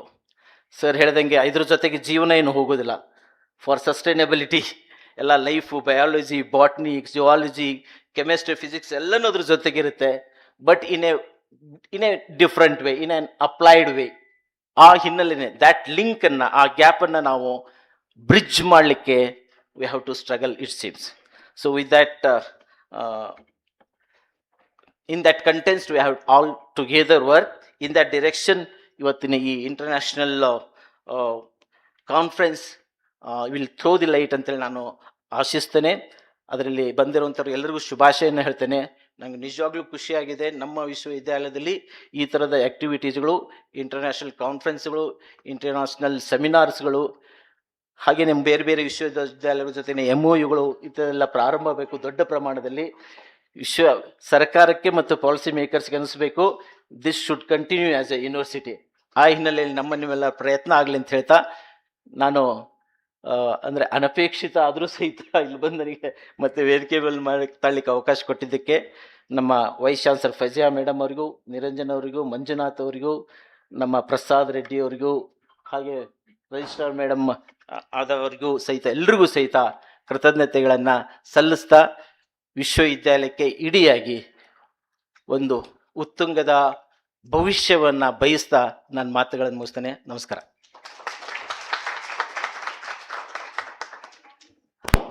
Thank you, sir, for your motivational words. I now call upon Professor Fajiha Sultana, Vice Chancellor, Nrupathunga University, to deliver the presidential remarks.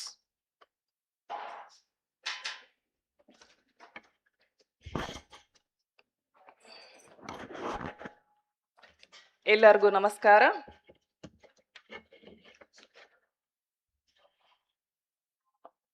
Today's guest, Shri Puttanna, Honorable MLC and former Deputy Chairman, Karnataka Legislative Council, Shri Prasad Reddy, Educationist and Syndicate Member, NUB, Professor S.R. Niranjan, Vice Chairman, KSHEC Bangalore, Professor Gaurisha, Director, Center for Educational and Social Studies, Bangalore, University officers, faculty members, eminent scholars, researchers, academicians, industry leaders, and dear delegates from across the globe. It is with immense pride and profound pleasure that I welcome you all to the International Conference on Frontiers in Multidisciplinary Science and Technology.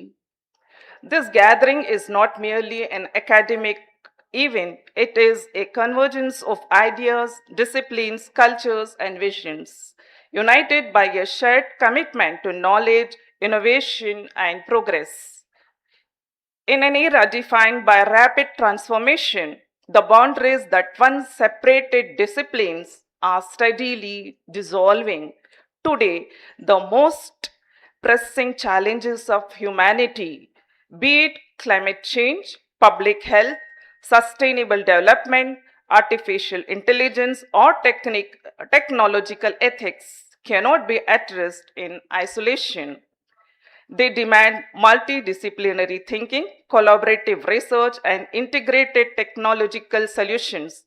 This conference stands as a testament to that very philosophy. Science and technology have always been the twin engines of human advancement. However, it is at the intersection where physics meets biology, engineering meets medicine, data science meets social sciences, that true breakthrough emerge. The frontiers we speak of today are not fixed lines. They are dynamic spaces of curiosity, creativity, and courage. They challenge us to question established norms and inspire us to envision possibilities beyond convention. This conference provides a unique platform for researchers, academicians, and professionals to exchange ideas, present pioneering work, and foster collaborations that transcend institutional and national boundaries. It encourages young minds to explore, senior scholars to mentor, and innovators to translate research into real world impact. As we deliberate, discuss, and debate over the coming sessions, let us remember that the ultimate purpose of science and technology is to serve humanity. Let our research be guided not only by excellence, but also by ethics, not only by innovation, but also by inclusivity and sustainability. Let us strive to ensure that the advancements we pursue today become the foundations of a more equitable and resilient tomorrow. I take this opportunity to express my sincere appreciation to the organizing committee, advisory committee, reviewers, sponsors, and volunteers whose dedication and hard work have made this conference possible. My gratitude also extend to our distinguished speakers and delegates whose presence enriches this forum with global perspectives and scholarly depth. In conclusion, I encourage each one of you to engage wholeheartedly in the sessions, connect across disciplines, and leave this conference not only with new knowledge, but with renewed inspiration and meaningful collaborations. May this conference ignite ideas, strengthen partnerships, and contribute significantly to the advancement of multidisciplinary science and technology. Thank you all. I wish the conference very success. Thank you.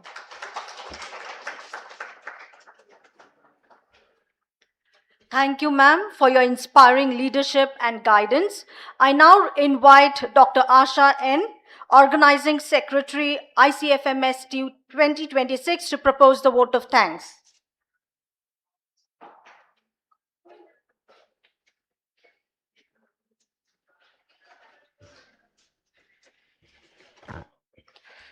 Respected chief guest, guest of honor, distinguished speakers, eminent delegates, faculty members, researchers, and participants. A very pleasant good morning to one and all. And it's my proud privilege to propose the vote of thanks for this international conference on behalf of our organizing committee. I extend our heartful thanks to Sri Puttanna, MLC and former Deputy Chairman Karnataka for recalling his words towards the college, which has now been elevated to university status and thrown light on the realistic changes taking place in science and technology. Thank you.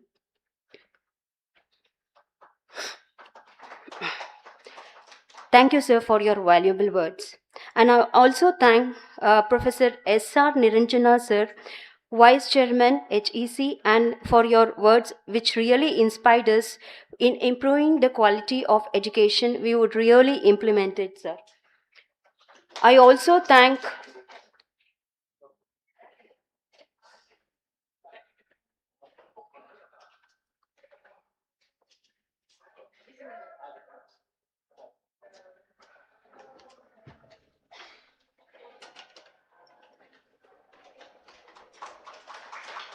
Thank you, sir.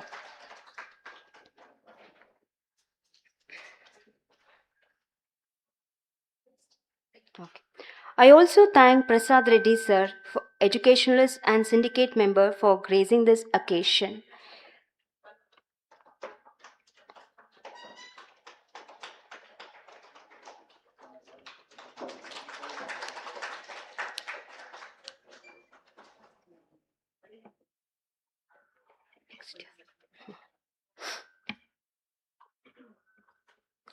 I also thank our ex-Vice Chancellor, Professor Srinivas Balli sir, and now presently working as Research of Dean in Chanukya University. Thank you, sir. We are always very glad that you are here today and blessing us to do this great international conference. Very great. Thank you. Thank you very much, sir. We are always inspired by you and we always remember you. Thank you, sir. I also extend my sincere gratitude to Keynote Address Professor Gaurish Sir, Director, Center for Education and Social Studies, Bangalore.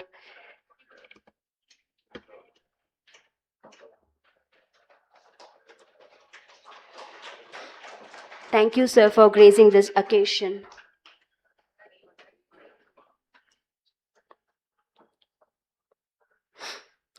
Yeah.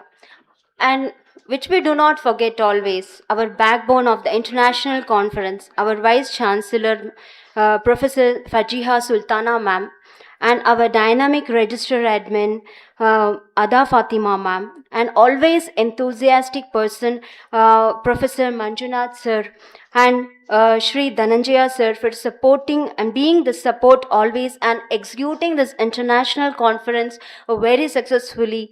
Thank you, all of you. And I also thank our organizing committee who dedicatedly worked since 1 month for this international conference, and also the advisory committee members. In their absence, I would like to thank them, and all the board members, volunteers, who dedicatedly and meticulously planned and with seamless coordination. I really thank with your special gratitude. And also I thank our sponsors, collaborators for their support and encouragement. I also thank Mr. Srinath sir from KGCTA and Ramesh Professor from Professor Ramesh MCU Registered Evaluation for gracing this occasion. Finally, I would like to thank all the delegates who actually engaged and made this conference truly interactive and globally connected with this international conference and carrying forward new knowledge collaboration, and wishing all the best to all the researchers and participants for their future research endeavors. Thank you one and all.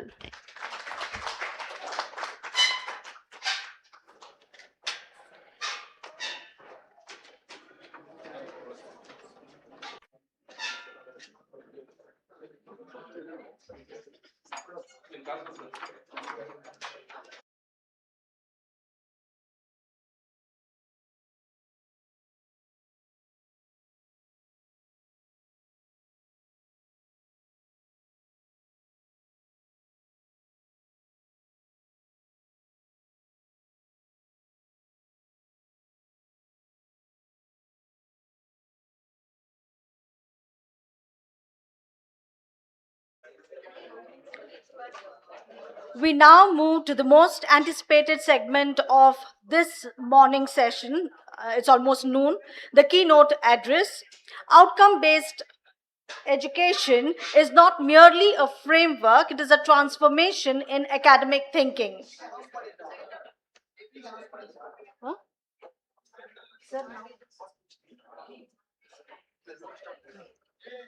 It is my honor to invite Professor Gaurisha, Director, Center for Education and Social Studies, Bengaluru, to deliver the keynote address.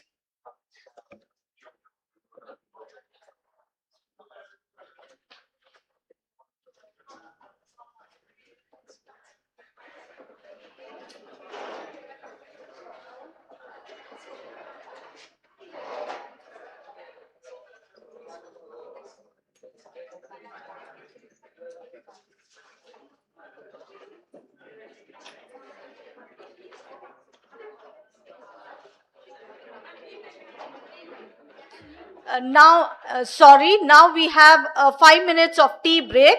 The tea is arranged in the 5th floor lounge. Kindly come back for the keynote address.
I kindly request everyone standing out to assemble at the earliest as we are shortly starting with the keynote address.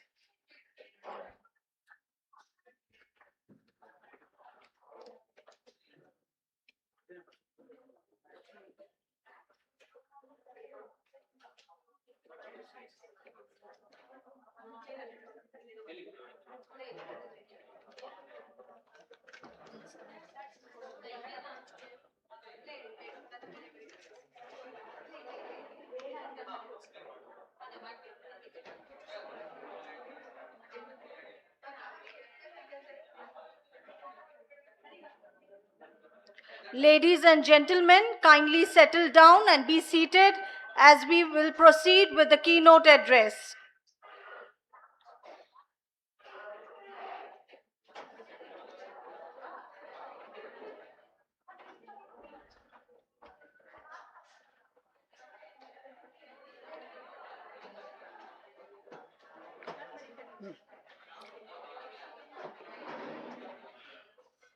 Outcome-based education is not merely a framework, it is a transformation in academic thinking. It's my honor to introduce Professor Gaurisha, Director, Center for Education and Social Studies, Bengaluru. Dr. Gaurisha holds PBM degree with 9th rank from University of Mysore, MBA with specialization in finance and marketing, MPhil in management, and PhD from Bangalore University.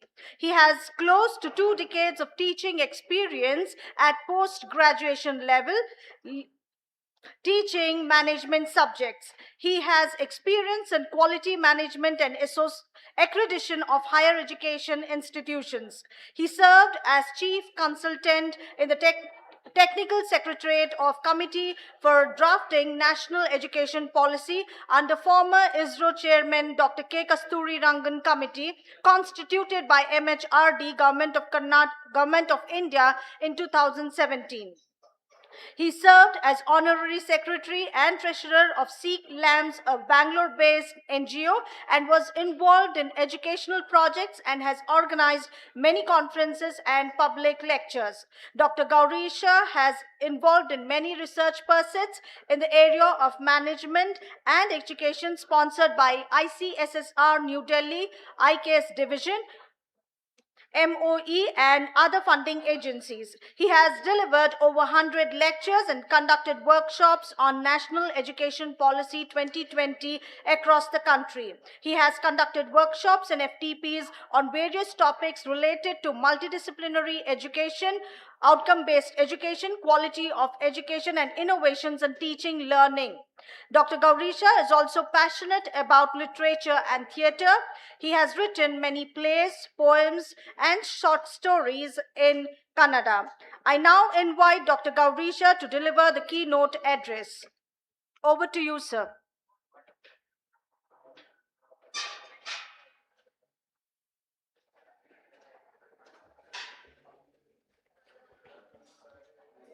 Slide mover ಇದೆಯಾ? Slide mover is.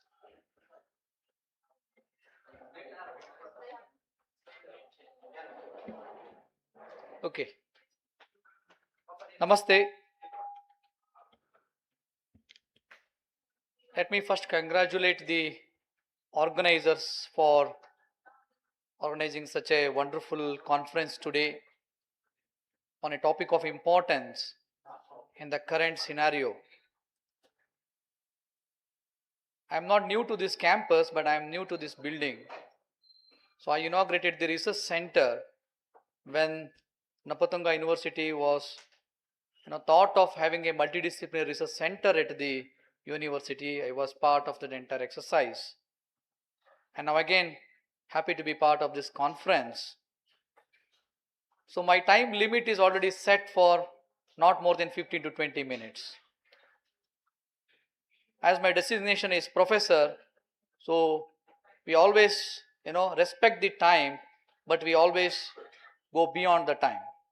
So that's the reason I give all the liberty to the organizers to stop me at the point where you would like to stop me. Absolutely no problem, because already I think all your plan, schedule, everything is on the toss. So I understand the what's happening.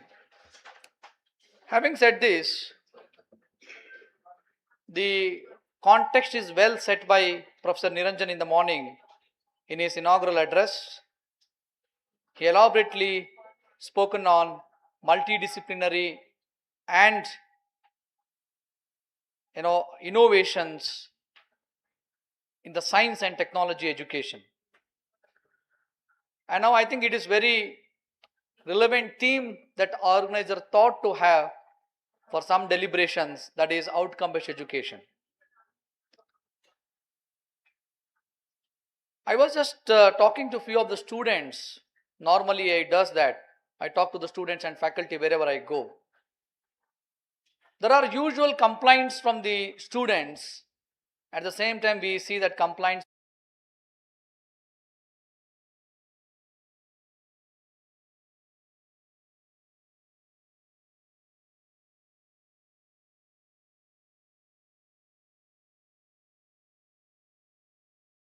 college is of no use. Sometimes they are very harsh in their comment. Whether it is correct or wrong, let us not judge on that, but that's the comment. And faculty always try their level best to provide the contemporary education, relevant knowledge as well as the skill required for a particular subject or a program.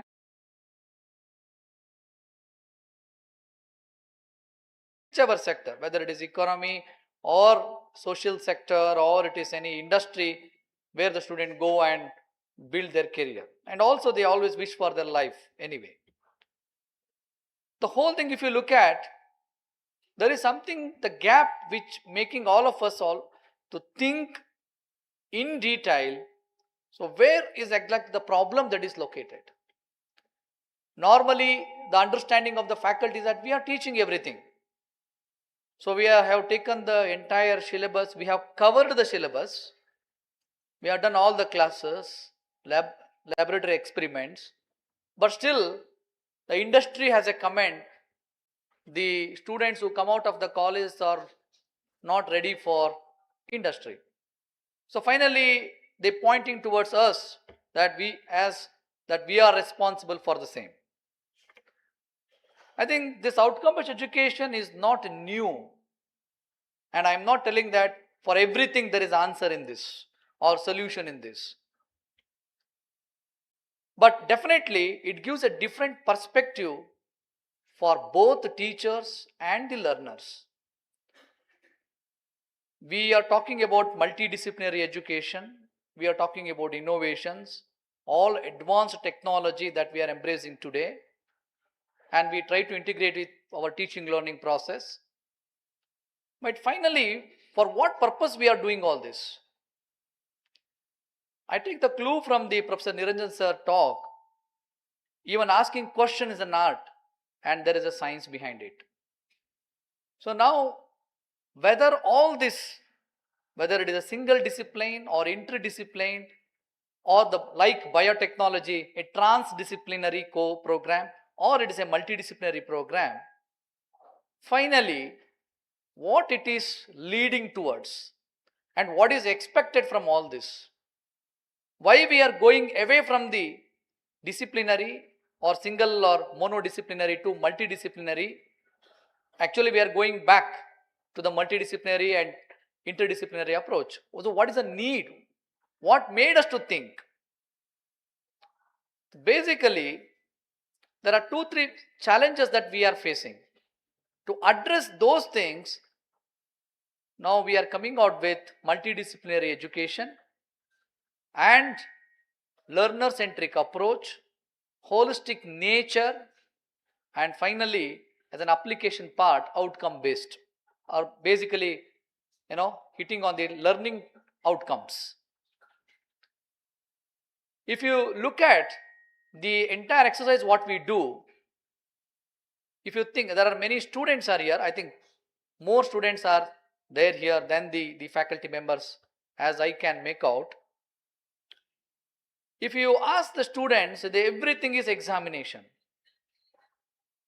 When the beginning of the semester, or even when they join the course, a particular program, whether irrespective of the branch, science, arts, commerce, there's how the examination will be there, how we have to write the examinations, how to score.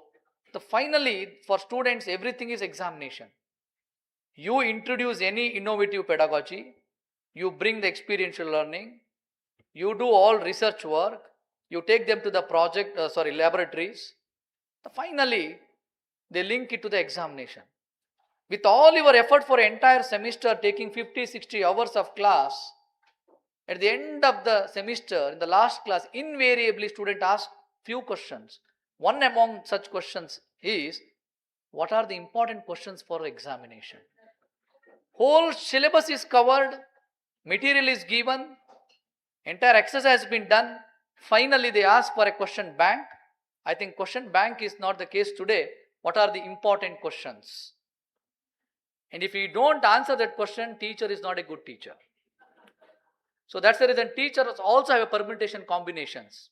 To look at the previous few question papers, they use their intelligence as artificial intelligence if they predict and give some important questions.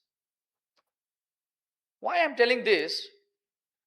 All your pedagogy, what innovations you have done, what efforts you have put, what is that research you have brought into the classroom, finally with 100 or 70 or 80 marks examination, student not given an opportunity to assess themselves to you, but they assessed you in the whole process.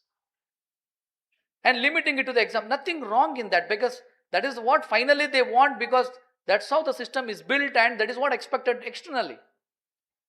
Now for a faculty, it is not the thing. The faculty, first thing is, the first comment of the faculty always, this batch of students is not like the previous batch. And this comment forever. Next batch also same thing. So last batch students are very, very good, not this batch. So this is the comment goes. They start from there and they look at the syllabus. From the syllabus, they go to the how I have to teach this, what are the exercises I have to do, laboratory experiments, where I have to take the students, which industry. They plan everything, all andragogy, technology, everything comes. And you design everything and you do continuous assessment. So what really matters finally, the examination. But for you, it is not the thing. Faculty move in a different direction. That means the education system, right from the entire curriculum, if you take, the content, pedagogy and assessment, students are coming from one direction, faculty are coming from another direction. So finally, what is that we are producing? The industry, our own students, alumni may comment that it is not relevant for my career. Now the question comes, where we have gone wrong. One important, system, this outcome-based education is not just an academic framework that you bring it to your programs.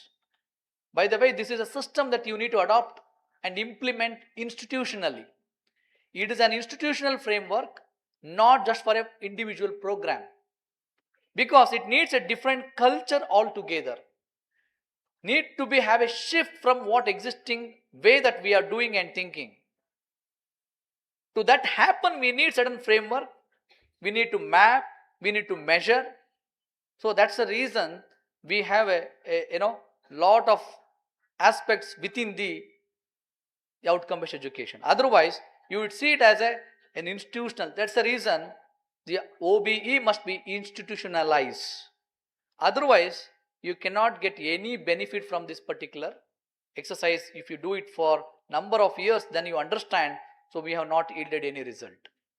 So then, what is that ecosystem we need to develop? I'll not get into the details of what is OBE and how to design a OBE framework and how to measure it, how to map. I think that is the part of a detailed discussion or a workshop. So with the available time, I try to orient how we need to look at the entire outcome-based education. Slides are not very important for me, but today, if without slides a keynote address is delivered, or in your classroom also, if you without slides, if you do class, students have all types of comments. So the slides are for you. I may be wandering here and there away from the slide sometime. Look at there are two colors. Focus on syllabus coverage in one color, like that in each of the 4 elements. Focus on what student can do. So now the very first one is teaching centric. So how we have to cover the syllabus? The entire focus is on covering syllabus, doing all examinations, and finally prepare them for final or prepare them for employment, etc. But actually, what the demands of the OBE is focus on what students can do. So that is the shift that we have to make through our teaching learning process. The second one is time bounded teaching is the finally. The entire semester we have so many number of hours. Before the examination we have to complete it. So let me finish off. Many times I ask the faculty, why you are covering the syllabus? You open it. So now the competency driven. So I think the entire model that OBE is advocating is competency driven. How to bring that? And next one is marks as success indicator. So finally, your final marks in the examination, your continuous assessment, that's an indication of the success of the students. But there are something beyond that, that is called learning outcomes. So measurable learning outcomes. Because I quote this, it is a measurable learning outcomes, because if you state an outcomes without an objectivity into it, where you cannot measure, that is not an outcome at all, because measurable outcomes can be linked to application. So that's the reason why I'm specifically mentioning all this with a lot of stress. This entire OB is a scientific system.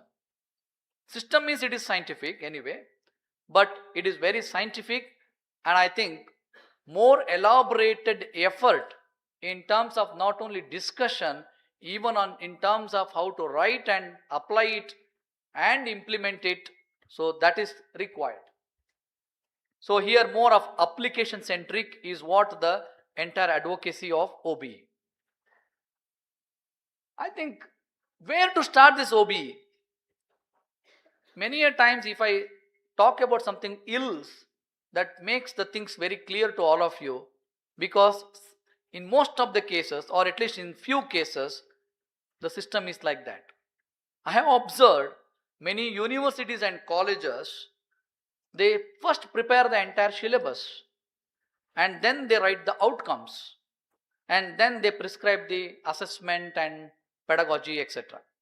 I think it's a very wrong process to follow. First, we need to write the outcomes. Why I am running a MSc program? Why I am running a biotechnology program? Why I am running an undergraduate program in artificial intelligence? So this why question is very, very critical in writing the outcomes. Only your subject matter expertise or the knowledge will not help to write the outcomes. We know the application. Normally it's a comment that faculty are theoretic. How theory came? Actually, theory is built based on the practices. In most of the cases, theory is not first, practice is first. But of course, in many science experiments, we have a theory as an hypothesis and we prove or disprove through an experimental design. So always this question comes. Yeah, anyway, that's a different story altogether. But now I don't agree with that comment. A science faculty, especially science and technology, if they're teaching theory with a laboratory or whatever the type method that you follow, you know the application. Otherwise, what you do in the laboratory?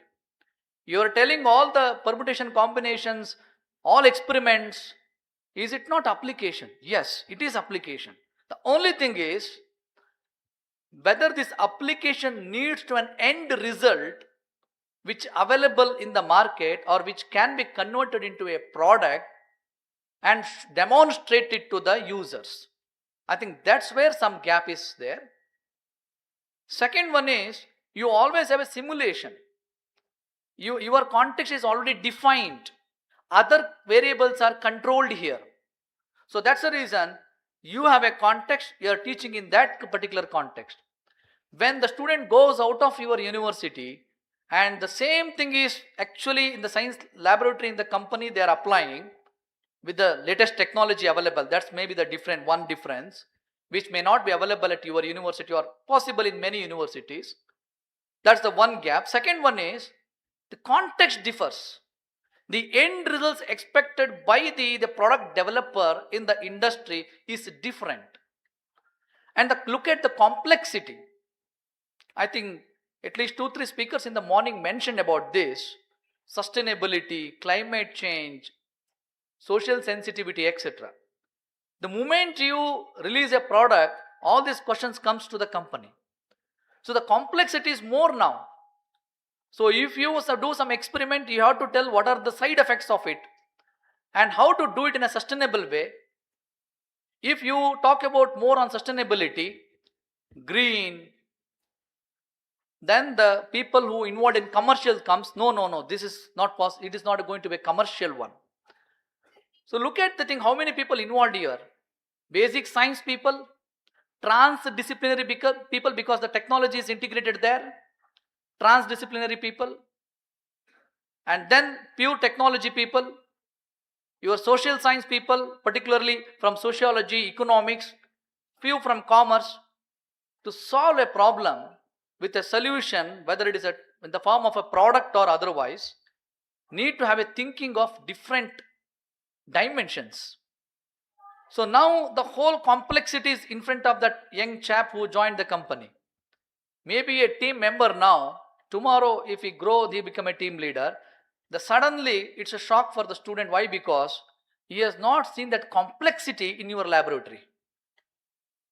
But if you ask me strictly, sir, can we bring all these complexities into the class?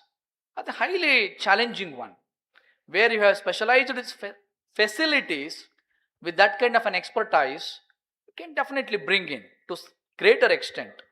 Otherwise, it's not possible in a college environment or a university environment. So that's the reason what we do, multidisciplinary approach that we bring in. So how to make the students to think in different perspectives? I don't know how many of you attended my previous sessions, which I can normally on OBE or learning outcomes, or even on the technology application to the pedagogy or integrated pedagogy and assessment, all these sessions. Normally I quote this example. It is a very historical one, but even today relevant to understand the subject matter. Once Rabindranath Tagore visited Jog Falls in Karnataka, saw the beauty of it. He is a poet, philosopher, and he obviously written about the beauty of the Jog Falls. He said, what a wonderful, what a beauty of the nature. After a few years later, Sir M. Vishweshwaraya visited that place. He saw the water falling from such a height and he said, what a waste. So he immediately got an idea, hydroelectricity project is possible here. That's how the project came through Vishweshwaraya near the Jog Falls. So look at the perspective of a person from philosophy and poet and a perspective of a technology man who is also socially relevant. Electricity is not just the invention of a science or technology, it is a socially required one. The two different perspectives.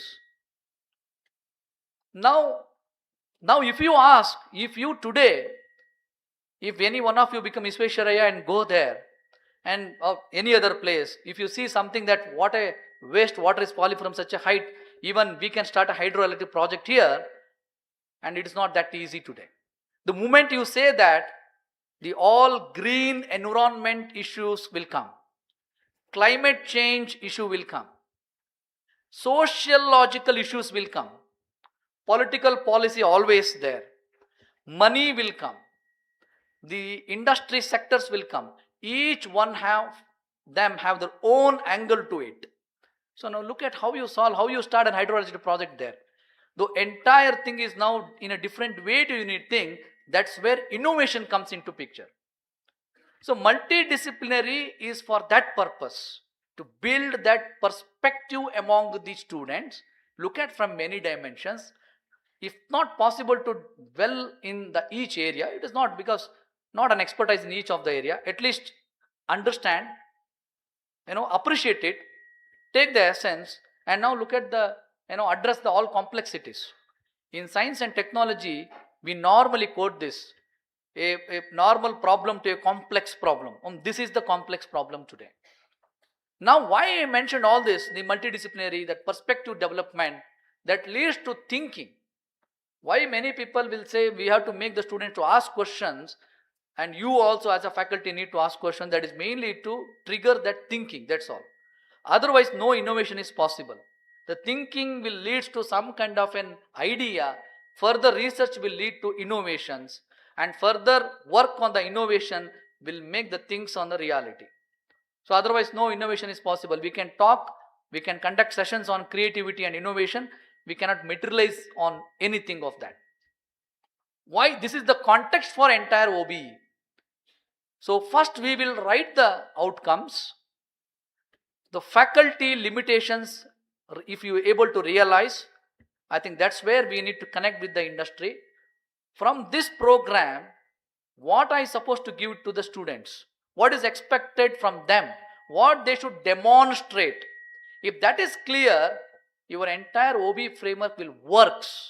Otherwise, it's of no use. So that's the reason the outcomes are driven by many angles. So that's the reason we talk to the industry. We say, what is that expectation of you?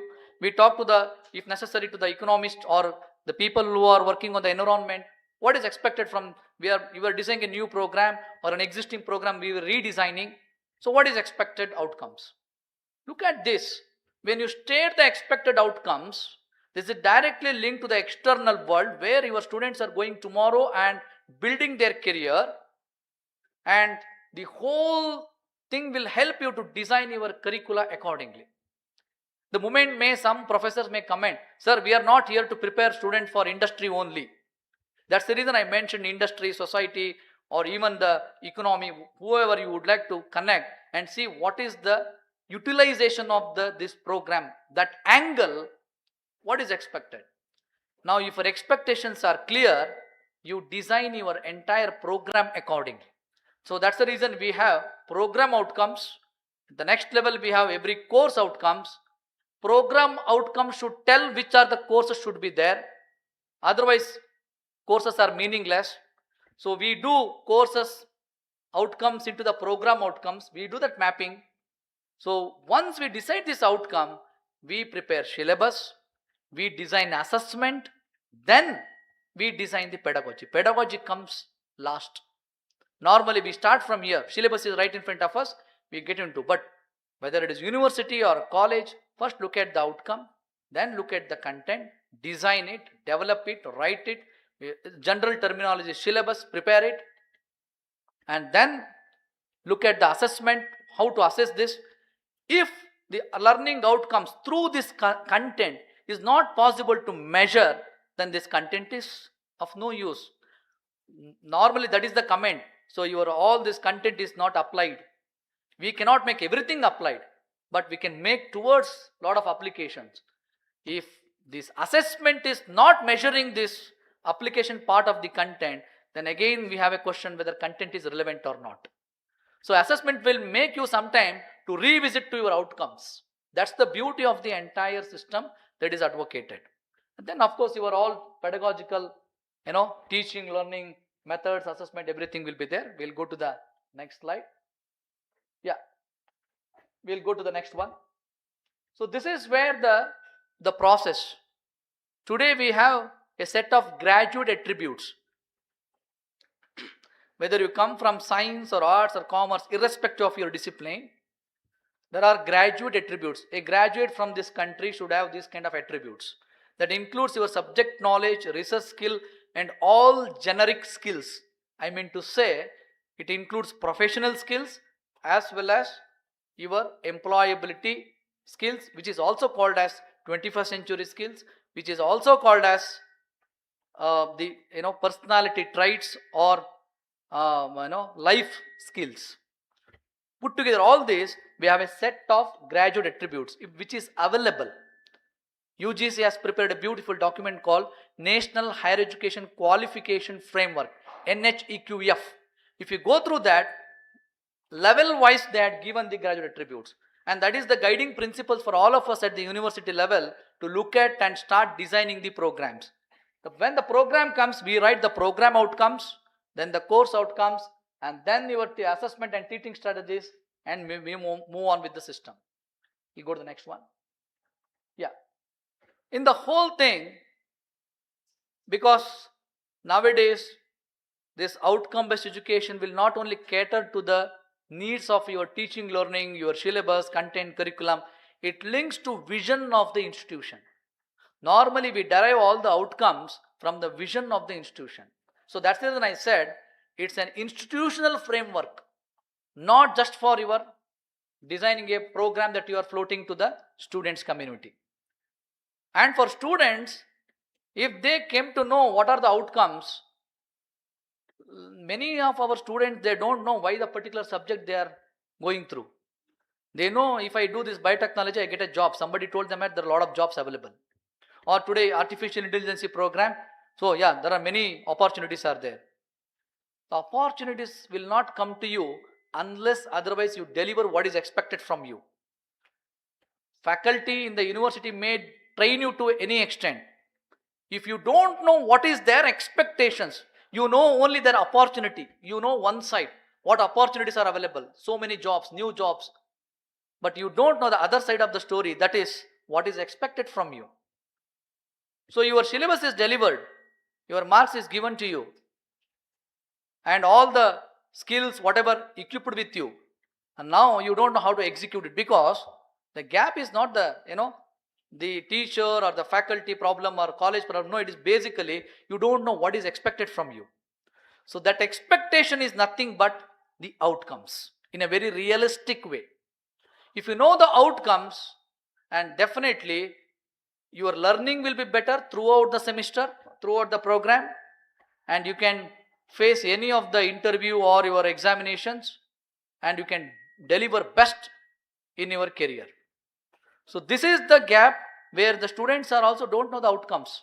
It is there in syllabus. I think your university syllabus also has an outcomes. Teacher doesn't know the outcomes. Students, they not at all knowing that there is something called outcomes. If your outcomes are written and your teaching learning pedagogy is suitable to that outcome, to derive that outcome, the students also will be knowing that, oh, these are the outcomes that I have to deliver. So now it's a very good situation for them to design their own learning paths.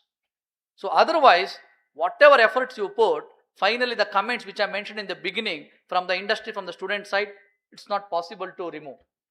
That is one thing. Second thing is, this outcome-based education, the college framework, your learning, teaching, learning, what is expectation, everything is fine. Again, it also look at the Sustainable Development Goal 4. And that is required not only at the global or national level, at the institutional level. So, the learning outcomes, effective teaching learning. In teaching learning, is it inclusive? Equity principles are taken care. So, all types of students are there.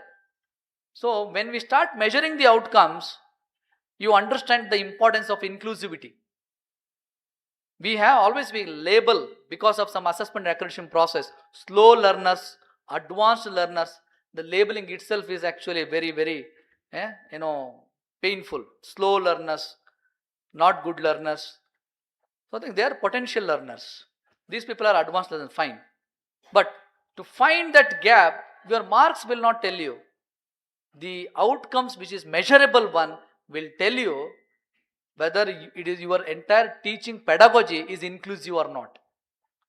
We will not just think about including all the people into the classroom and conduct the class, it becomes inclusive. No. In my teaching learning process, am I following the principles of inclusivity? So that is where institutional level sustainable development goal that we are talking about. Of course, sustainability, quality, all these things are very relevant. I will not stress upon that. All of a sudden, outcome-based education in India has become very important. It is not a new thing for us.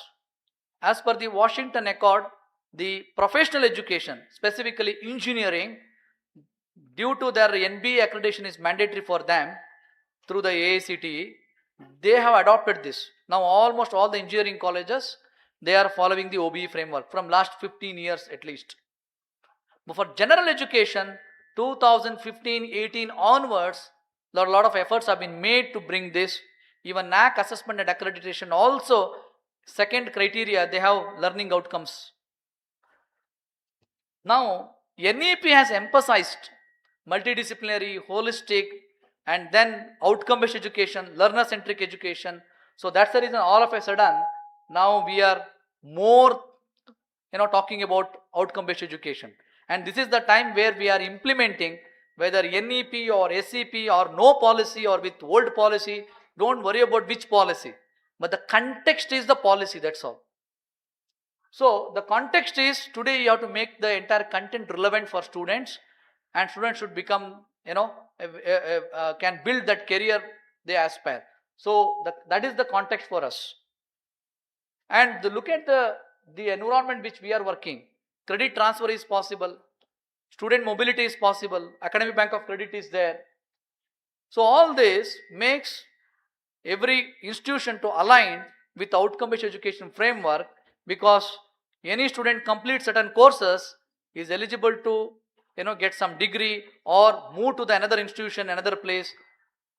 In that regulatory framework also, OB is become an important aspect today. That's the reason we are all discussing. We'll go to the next slide. Yeah, previous, sorry. OB is not optional today. I think that's the bottom line. OB is not optional, it is fundamental from the academic side and also from the regulatory or accreditation side. Next one. This is always the employability part that we talk about, but for me, employability is an it's a outcome that happens if you adopt something and implement effectively. That happens automatically. But the integration of skill, integration of knowledge with the application, and integration of technology and connecting to the different scenarios. And the fifth one is today connecting to the different disciplines. All this is essential to make the student ready for their employment. So if you look at the outcomes which you write, all the outcomes are actionable verbs. The student must be able to evaluate, apply, analyze, distinguish. All such types of things comes under the outcomes. Understand, define is not outcomes. If they understand what happens, so that is outcome. If any student is able to demonstrate, then it is outcome. So I am able to define what can be demonstrated there. I understood what is possible to demonstrate, nothing. If I understood how to analyze, how to distinguish, how to apply, how to evaluate, I can demonstrate it. I can show it, I can do it. So that's the what is linking to the employability. I think there are a lot of strategies, internships, live projects, connecting to the industry experts, or integrating 21st century skills into your academic programs. All these things are very essential. The one thing that I'm observing, that we do a lot of skill development programs. I think each university college is now after skills. So whether problem solving, decision making, computer, communication, I think communication is the biggest skill that all of us are trying to provide it to the students. So what we are doing in many cases, we do a weekend classes. Some experts will come and deliver it. I think that's not the best way to do it at all. It must be integrated with whichever subject that we are teaching. Otherwise, how to apply this in the realistic scenario, students will never understand. So you had given the tools to them, but they don't know how to apply, and if the context changes, they miss on entire thing.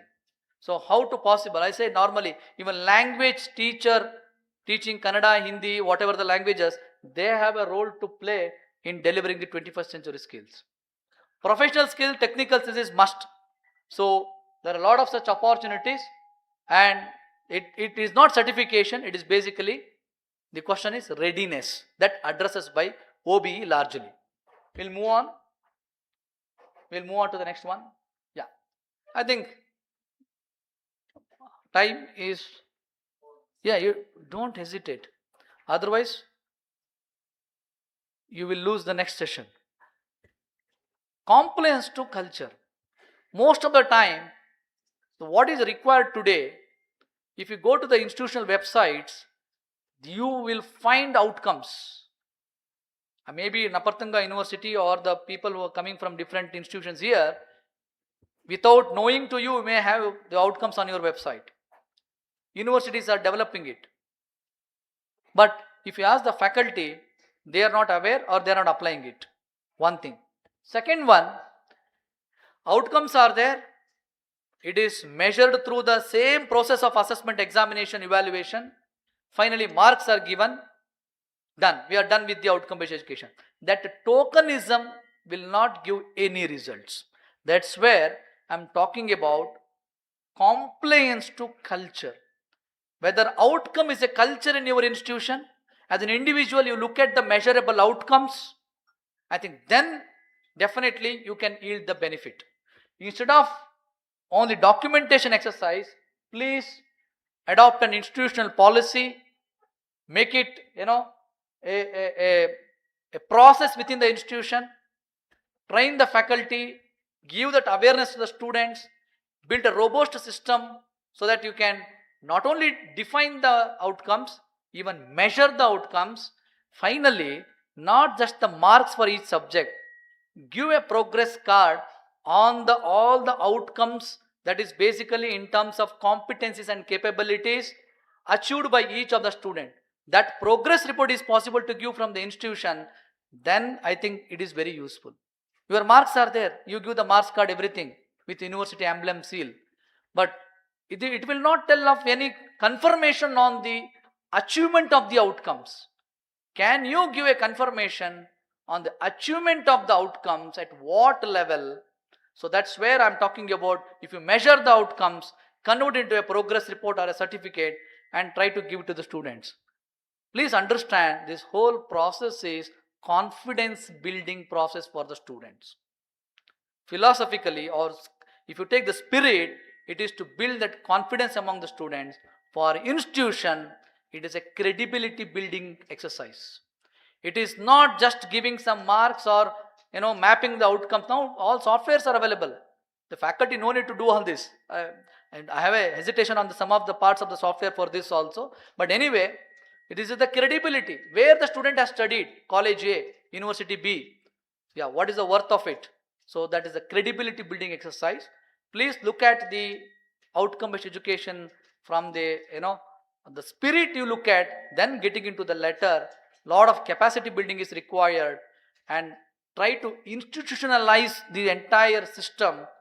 I think that will definitely yield result academically, helps the students to do better in their life, and always it motivates the faculty to go for new things, do the innovations, etc. So with that conclusion, you can just move on the slide. I just run the slides. Yeah.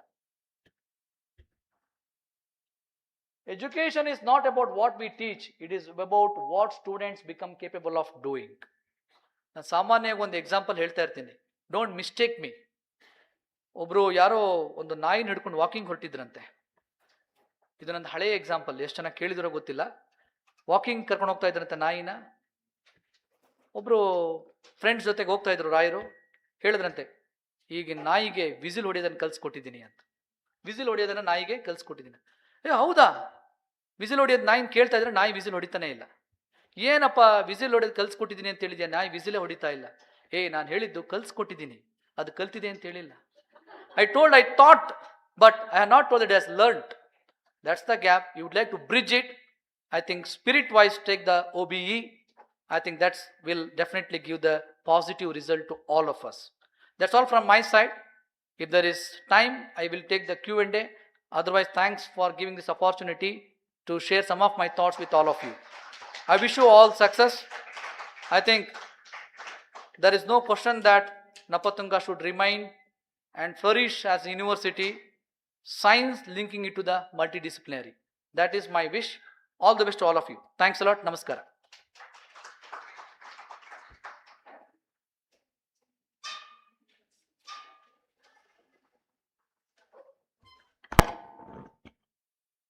Thank you, sir, for your thought-provoking thoughts, a keynote. This is to keep everyone, all the delegates, informed that parallel plenary session for the School of Physical Science will commence in few moments at the same room number 511. Whereas the plenary session for the School of Life Sciences is already started, and you can join in room number 504. And plenary session for the School of Computational Science is at 505 room number. Thank you. Over to Vishwas, sir, for the plenary sessions.